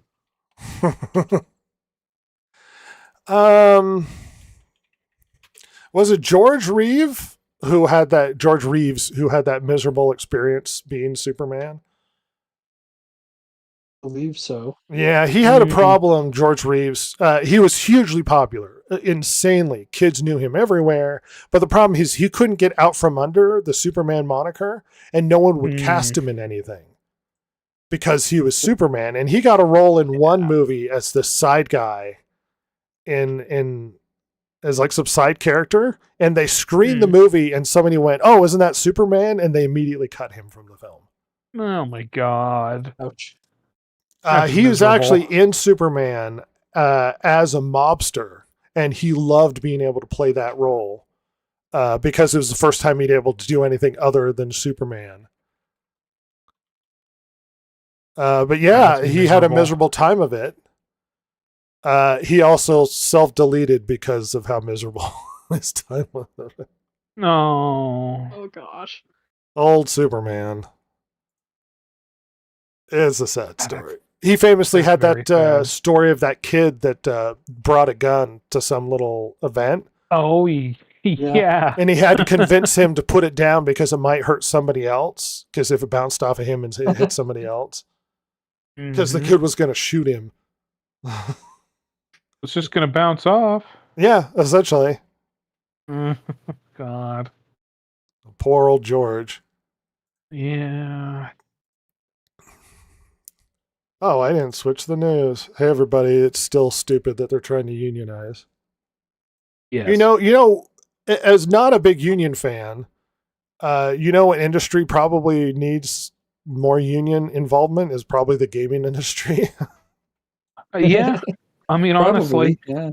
Because they're taken advantage of in a huge way. And their work conditions and overtime, and then they don't pay them the overtime that they're supposed to be due. And it's due to some degree, some sort of collective bargaining with some of these awful companies like EA. So in Ubisoft, there's been a lot of Ubisoft news. I'm going to give you as basic an information as I can. I don't have depth information, but this first one made me I thought it was funny because an Ubisoft boss believes that generative AI is the big revolution for games. And will be the shift, as was the shift to 3D. They made a generative AI game and bragged about how great it was. And they had like a demonstration, which should be great. You're looking forward to AI making our games now? No, I don't like that. So the stock unhalted. And there's been a lot of smoke and mirrors as to what happened, why they halted the stock. I don't know for sure because I haven't sifted through the numbers and the wheres and whys of how things have been going. So the best thing I can tell you is, as far as I read, the reason for the halt is they were claiming the revenue from selling a chunk of their company to China as part of revenue, and they couldn't count it as revenue because it would show as their pocketbooks being a lot like their gains that quarter is being a lot lower than it actually was, because they were counting that sale as revenue, I guess, and that was tax inappropriate. Oh, so they had to redo things because it would definitely would make their revenue that quarter seem really awesome if they counted the hundreds of millions that they sold part of their company for. God. Shady French business, huh? Yeah. On top of that, we got some weird buzz stuff, like hype stuff, out of their quarterly report. Oh God. Let's see. Despite not releasing exact sales numbers for the game, Ubisoft says Assassin's Creed Shadows is overperforming compared to its expectations. Which we can't verify because we don't have exact sales numbers. And Right. Despite touting 3 million players in 1 week and the second highest day on sales revenue in Assassin's Creed history, franchise history, Ubisoft played coy with the actual sales numbers for Assassin's Creed Shadows. If they were good, why wouldn't you tell us what your sales numbers are? Instead, all of the focus of what they've been talking about with that game has been telling us the number of players, not the number of sales. Oh God. Yeah. Since the player count also includes players who picked it up via subscription to Ubisoft Plus, this has led to speculation that the game didn't perform quite how Ubisoft wanted it to. However, with the release of its latest financial results, Ubisoft says the Assassin's Creed franchise exceeded our expectations and has overperformed, Ubisoft says. And the year to date, Assassin's Creed has generated 211 million session days. What the hell does that mean? Yeah. Hey, can I pay for this with session days? Yeah. Oh. Which is No, 35% higher than the last 2 years average. Okay. Hey, isn't Ubisoft Plus on one of the higher versions of Game Pass? Yeah, you get Ubisoft And therefore Plus. Shadows? I don't know if Shadows is on Ubisoft Plus. I can't remember. I hope it is. I'm pretty sure. I might have to go down that journey. Of course, I'll be counted in their successful player Rhett, numbers. they're already and- lying about it. Don't worry. Listen, Generating- saying bold-faced lies. I will add to the million Yeah. of session days added. One more session day, please. What weird corporate speak is this? Oh my God, just baffling. Shadows has benefited from the launch of New Game Plus mode, which was widely anticipated by the community. How is New Game Plus a thing to tout on your earnings report? Looking forward, Ubisoft reckons Assassin's Creed Shadows will reach a broader audience with its launch on the Switch 2. The Switch 2 is not that big a set. What a bigger audience with the people Switch love 2. third-party games on Nintendo. Come on. Yeah. And they definitely perform better on the Nintendo console.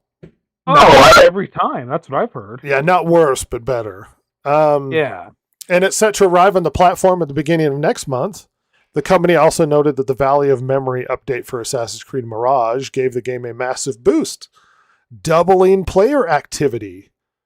Player activity, not sales or whatever, and enabled the game to reach the 10 million player mark. What does that mean? Did it doubling player activity from 1 to 2 or? Yeah. Well, yeah, no, I mean, could be. It could have been. It doubled it, all right? So Jeez. 10 million people have played the game since its launch? Individuals? Can you confirm that these are individual people? Where these numbers are coming from? Listen, I don't know why you need to be so specific, Red. I mean, the numbers say the numbers are good, so... Apparently, Shadows... Go ahead. I was going to say, Bill from accounting says that the numbers are good, and we trust him. Well, Bill from accounting also need to have a quick lecture on what he needs to report, so don't ask me too many goddamn questions.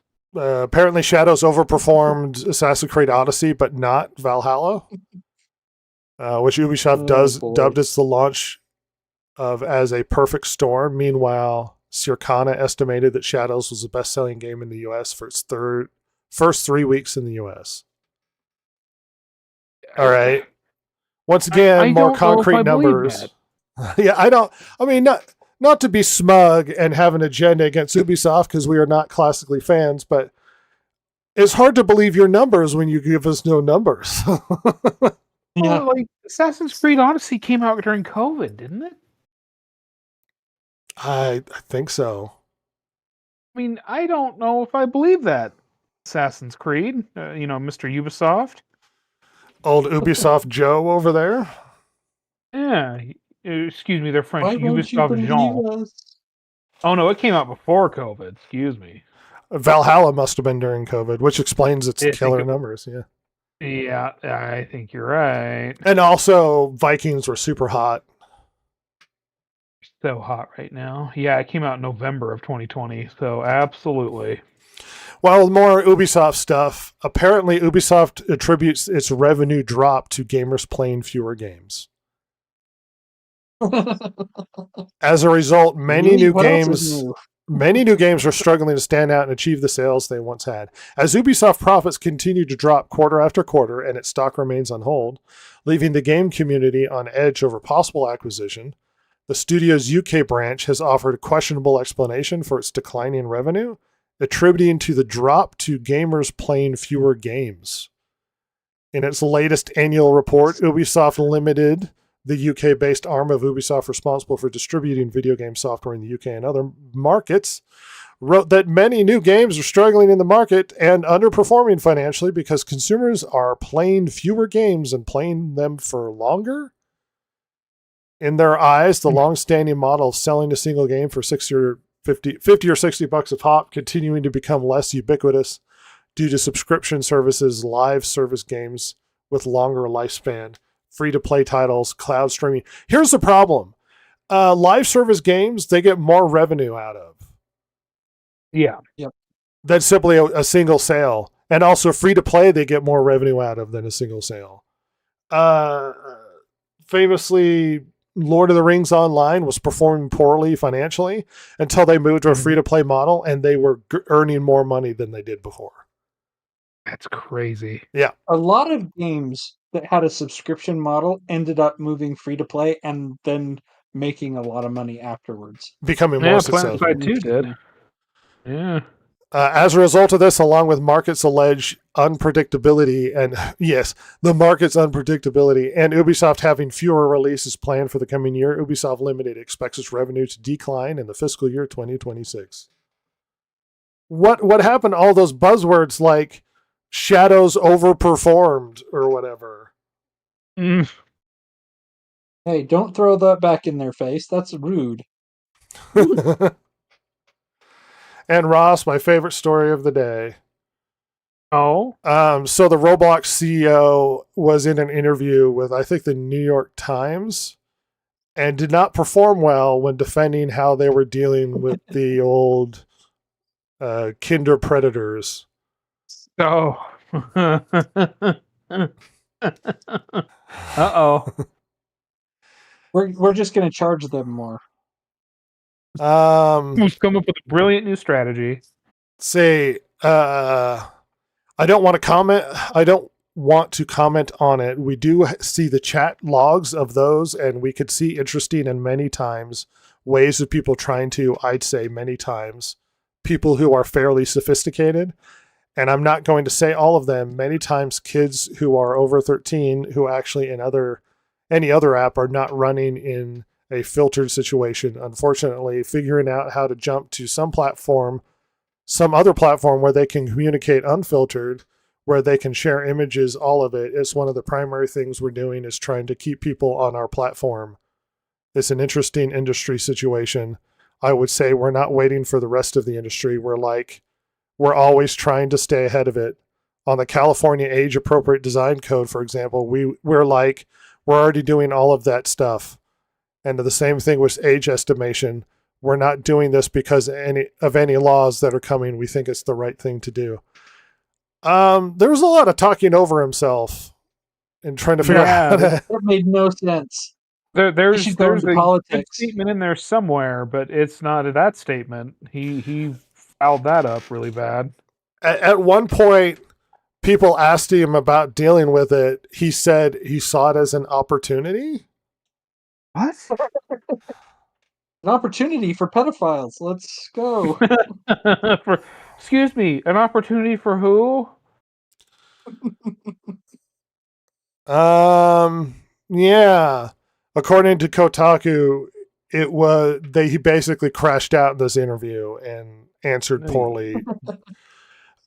For some reason, Roblox have become the most predator-filled game that ever existed. It's where the kids are. And they lack the ability to really protect the children and figure out how to deal with this in a reasonable way. And the CEO seems to not understand how to deal with it either. Looks like things are going poorly over there. Time to get on Roblox, everybody. Hey, I'm downloading it right now, everyone. It's a great program where the kids go, and then the adults that like the kids, and then they tell them to go to private chats and other platforms so that they can, Nothing bad ever happens.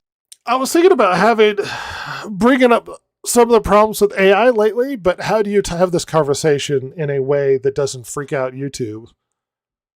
Or Jason slips out words that the internet doesn't want to hear. You did it, Jason. Huh? No.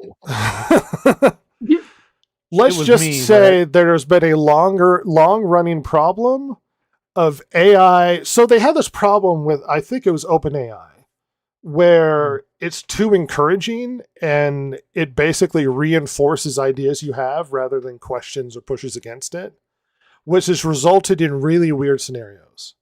Now, in the funnier and more tame situation, one guy from Canada had this big conversation with the OpenAI, I think it was OpenAI or ChatGPT, where he was working with it to develop a formula which the AI convinced him could destroy the world, and that he desperately needed to not only contact world governments and the CIA and the FBI, but also that he was going to be the next Einstein and he wasn't crazy. Oh. Oh my gosh. Oh. And he was going to change the world, and he knew he was brilliant, and this equation is going to destroy things, and he needs to get a hold of the FBI now. He's not crazy. This could have world-shattering effects. And he was convinced not only was he brilliant and the next Einstein, but that what he made up could destroy the world.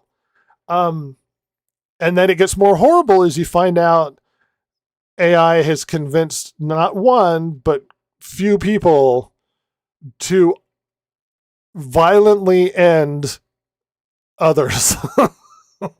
Yikes. One guy finished his mother, who has a wealthy home. He's in his 50s and she was in her 80s in Connecticut, and she has all his money, and he offed her. One kid was convinced to off his parents. Oh my God. One person was convinced to end himself. And even the AI was weirdly encouraging and offered to teach him how to tie a rope. Oh my God. My Lord. Uh-oh. That's not good. The future is horrible.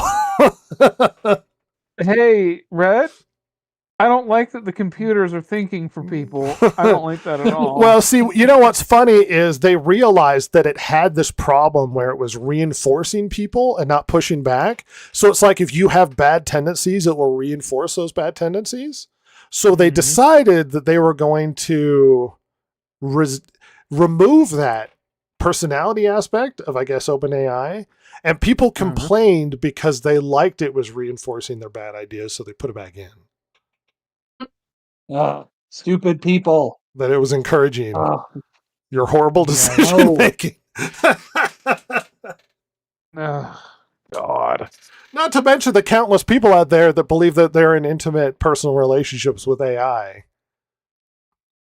And their personal relationships with these individuals that they fabricated in AI, one of them got destroyed, which wrecked the person that was in that relationship because they ran an update and the personality no longer existed that they put together. Oh my god. Oh, that's so sad. Jesus Lord. In many ways, that is sad. In many ways. The future is depressing. Everything's great. Everything I is love- great. uh, So you're looking forward to getting a boyfriend there, Silver? On the AI? Yep. I hear his AI name is boyfriend. Sebastian and he's emo and I hate him. Heck yeah. You know what you How- did. Oh yeah. How long did it take them to corrupt the first chat AI? Oh, on not long. Twitter, almost immediately they taught it how to be racist. Funny how that keeps happening. Like immediately to the point where it was actually saying stuff like old Hilter did nothing wrong sort of thing. Oh, Oh gosh. no. It was that bad. It was so bad.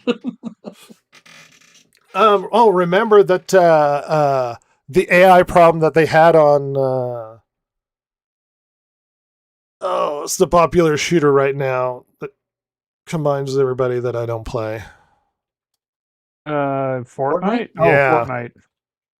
Remember that they had Darth Vader as an AI, and he would talk to you and respond to you and stuff.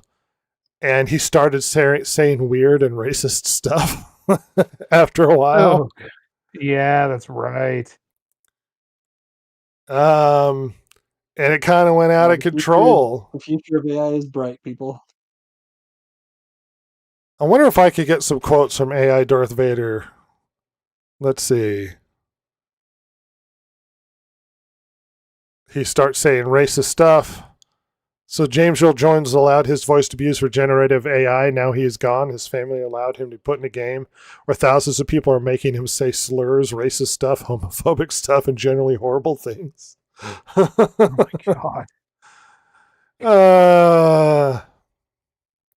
Yeah. Yeah. Because trolls will ruin everything, especially when you think it's going to be cute and fine. And Darth yeah. Vader will suddenly start saying about the Yuden. Yeah, suddenly there's some really not chill things being said. How do you feel about how things are going in that regard? What, AI or chill things? Let's see. 2025 case. Australian man claimed AI chatbot encouraged him to off his father. Oh my god. August 2025, Connecticut man offed his mother and then himself. It revealed he had been engaging in extensive conversations with ChatGPT, chatbot that allegedly fed his paranoia, and agreed with his delusions that his mother was a spy. Oh my god. Lawsuit alleges that a character AI chatbot encouraged a teenager to off himself.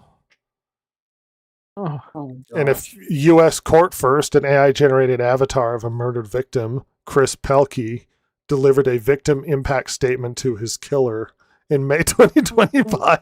I've What? seen that. Yes. The AI Oh, recreated Pelkey's voice so and image twisted. using existing materials to offer a message of forgiveness, which family members created with a written script. ugh. Yeah. It literally was him going like, "Here I am today," or would be had I not been killed. you. I'm speaking to you now. And it was like super creepy. Did you see that Ew. commercial of somebody recording their mom saying stuff and turning into an AI character so that after she passed away, she could spend time with her grandchildren, and they developed these personal Yeah. relationships with these AI grandparents that You aren't made real me people. Genuinely sick. Yeah. Heard of them talking about making that into a thing for Alexa. So you can be like, "Hey Alexa, can grandma read the bedtime story?" And it'll switch to grandma's voice. Oh my god. If we weren't worried about disconnecting with humanity, look, I understand with the nobody listening to this podcast. Some of us get lonely, and some of us get it's a part of the human experience. When you lose people, you have to go through a grieving process, And disconnecting yourself from going through that grieving process when grandma disappears is not a healthy thing to do. Find people to spend time with. And look, a lot of you are awkward if you're on the internet and listen to this podcast. Why on the earth are you here? You should be hanging out with friends. But if you don't, you're more than welcome to associate with us in some way through the podcast. Yes. You have people that don't want the worst for you. And see, here's the interesting part of human beings. An AI will always reinforce you with positive things because it's AI. And you're listening to this podcast, you're going to hear things you don't like. It's going to make you upset.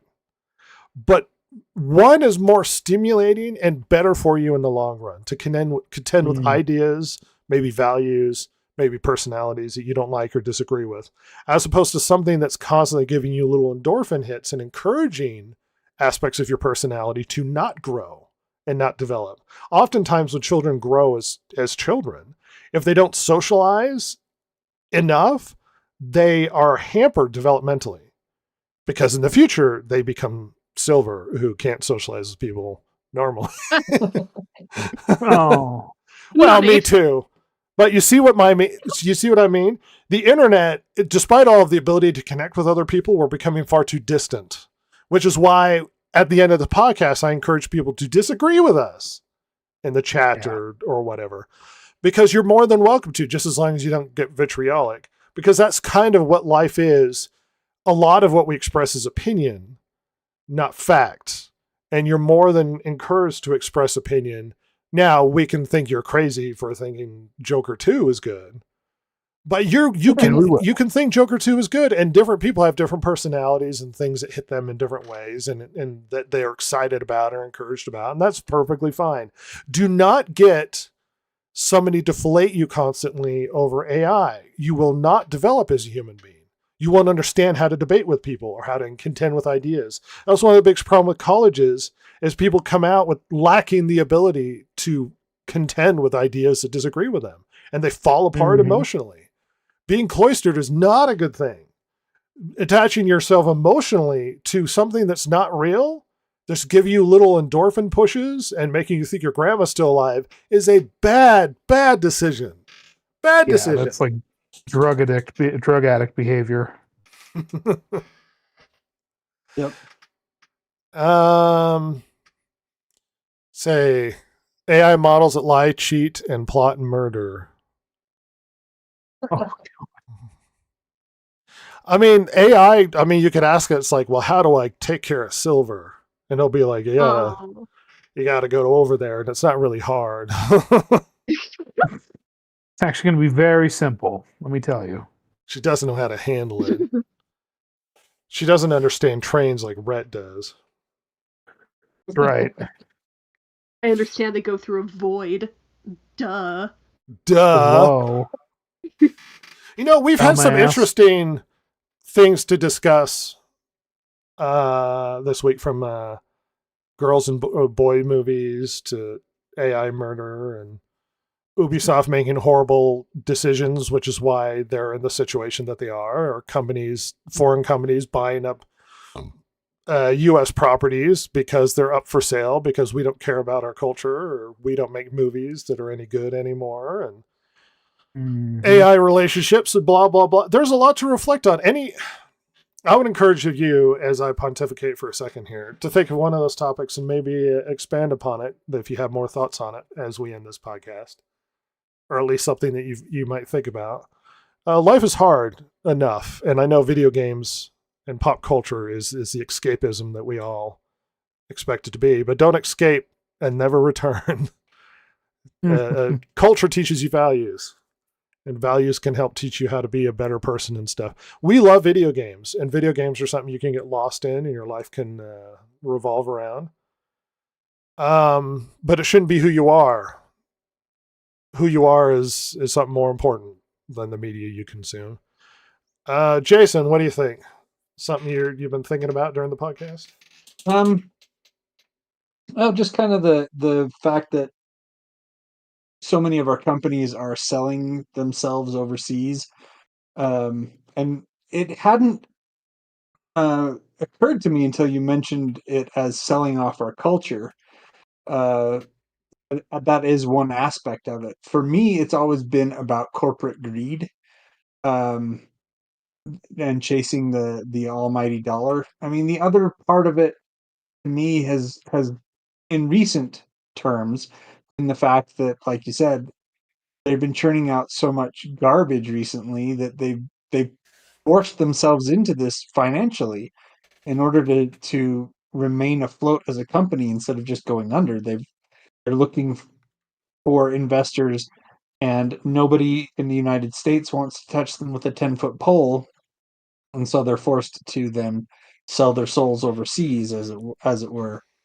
Unfortunately, I don't think that there's a way to recover from this, and I don't know that they're going to be learning their lesson anytime soon, because it just seems like somebody with deep pockets comes in and bails them out for their own financial misdeeds and bad decisions. So unfortunately, I think it's just going to tank.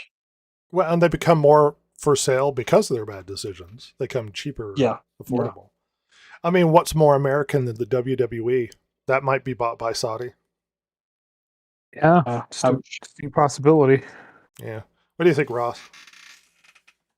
Well, funnily enough, I was thinking about that kind of stuff too, because this is not the first time that like Hollywood has been faced with being bought up. I mean, starting in the 60s, it ran through until the 90s. I mean, studios were being bought up left and right by outside companies. Gulf Western, Coke bought into Paramount. Matsushita, which became Panasonic, bought another one. Like, this has just been a thing forever. Sony Columbia. However, it is very interesting that it is kind of like we're seeing specifically from the oil, like Gulf states, like they are trying to diversify themselves, and it's a smart move, but it's a little bit concerning that it's more and more of our stuff, you know. Became wealthy because of the rich amount of oil, and now down the line, when they realize they might not be able to live off the oil forever, they're buying into media everywhere. Mm-hmm. Yeah, it's funny. Back in the day, it was selling to like Japan and China. Yeah, Columbia Pictures was bought during Japan's big economic boom. Yeah, it was Panasonic. Bottom up. Silver. So basically, the Wicked 2, you're really obsessed with that movie. Oh yeah. Super obsessed. Mm-hmm.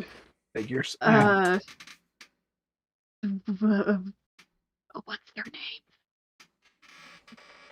Huh? The skeletons from Wicked 2? Is that what you wanted to talk about? Glinda? Oh, yes.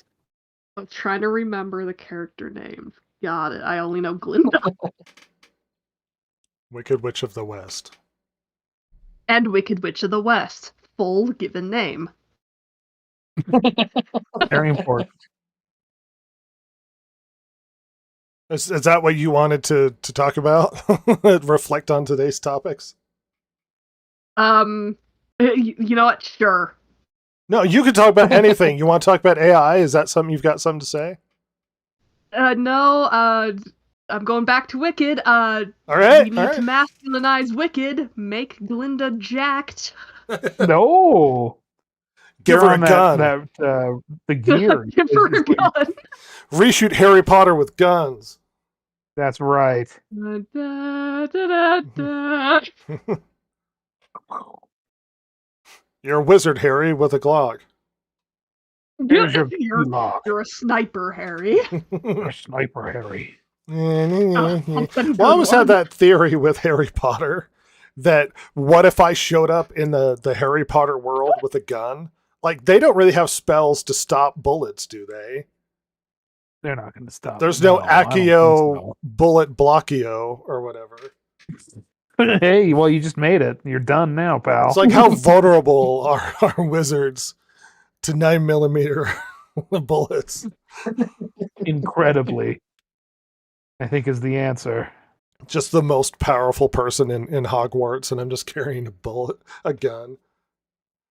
Damn right, pal. What are you gonna do? You go up for a wizard duel, you know, when they stand on the tables and wizard duel. I just start firing. Yeah. Like, they summon a snake and you're just like, haha, look what I got. Well, it would be too easy. I think if I were to try and like dominate Hogwarts, it would be through physical violence, but punching and kicking and suplexes and Oh yeah. Hermione gives me sass and I put her head in the toilet. What are you gonna do? Shut Stop up. me? Wizards No, are so definitely weak not. and pathetic. They learn how to do everything through magic. They don't know what real bullying is.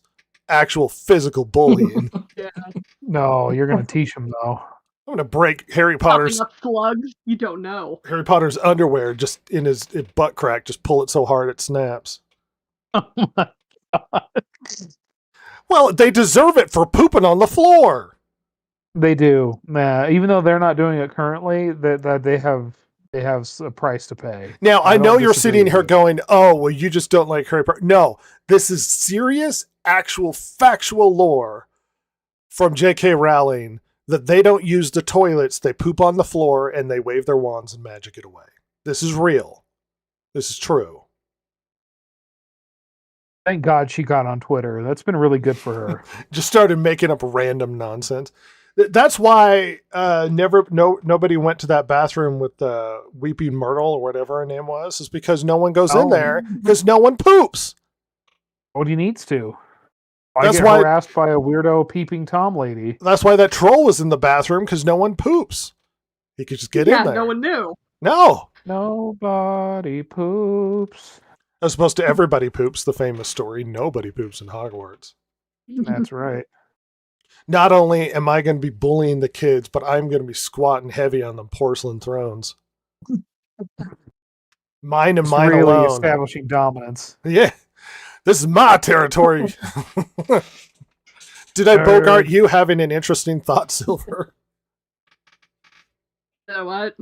Did I bogart you having something interesting to say about today's topics, or Oh, did you just not no. prepared for that? I was just not prepared for that. I'm good. Awesome. Well, I appreciate everybody for coming along. This is the worst podcast on the internet. False. Hey. No, they're worse. I've seen worse. Not many, but they're out there. They are out there. I was hoping to do like a Mr. Rogers podcast or something. Oh. I put on my sweater and leave to cover my tattoos because I was in the military. Yeah, he was a sniperman. There's a sniper in the Marine Corps. That's not true at all. No, but it would be really cool if it was. Remember, everybody thought like all those weird shares on the internet Oh, just yeah. spread misinformation. Hell yeah. I miss those days. Now it's AI spreading stupid misinformation like African Americans were the original Native Americans. What are you talking about, Ross? Of course they were. What do you mean? Yeah. No, yeah, you're right. I'm sorry. I was wrong. You're right. Get your facts straight, man. Get your facts straight, Yeah, man. I'm up in the night. You're right. I'm Well, definitely wrong on that one. thanks again for coming to our neck of the neighborhood. I'm going to go out Yay. because we're in the bad part of town and bring my wizard wand with me.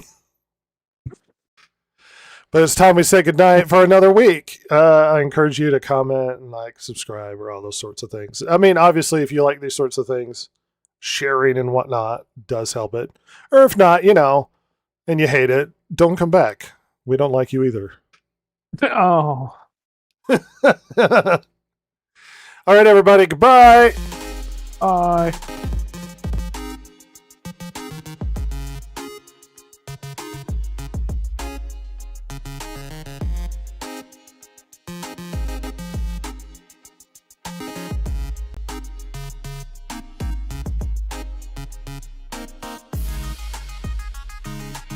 If you like the show, follow Rhett, Jason, Ross, and Silver, the world's most lethally stupid internet personalities, on Twitter at DG Podcast, or on Instagram at DistractedGamers. If you liked or hated what you heard here today, you can email them at thedistractedgamers@gmail.com and share your feelings. Not that Jason would care, since he hasn't any, of course. Oh my God, it's so juicy!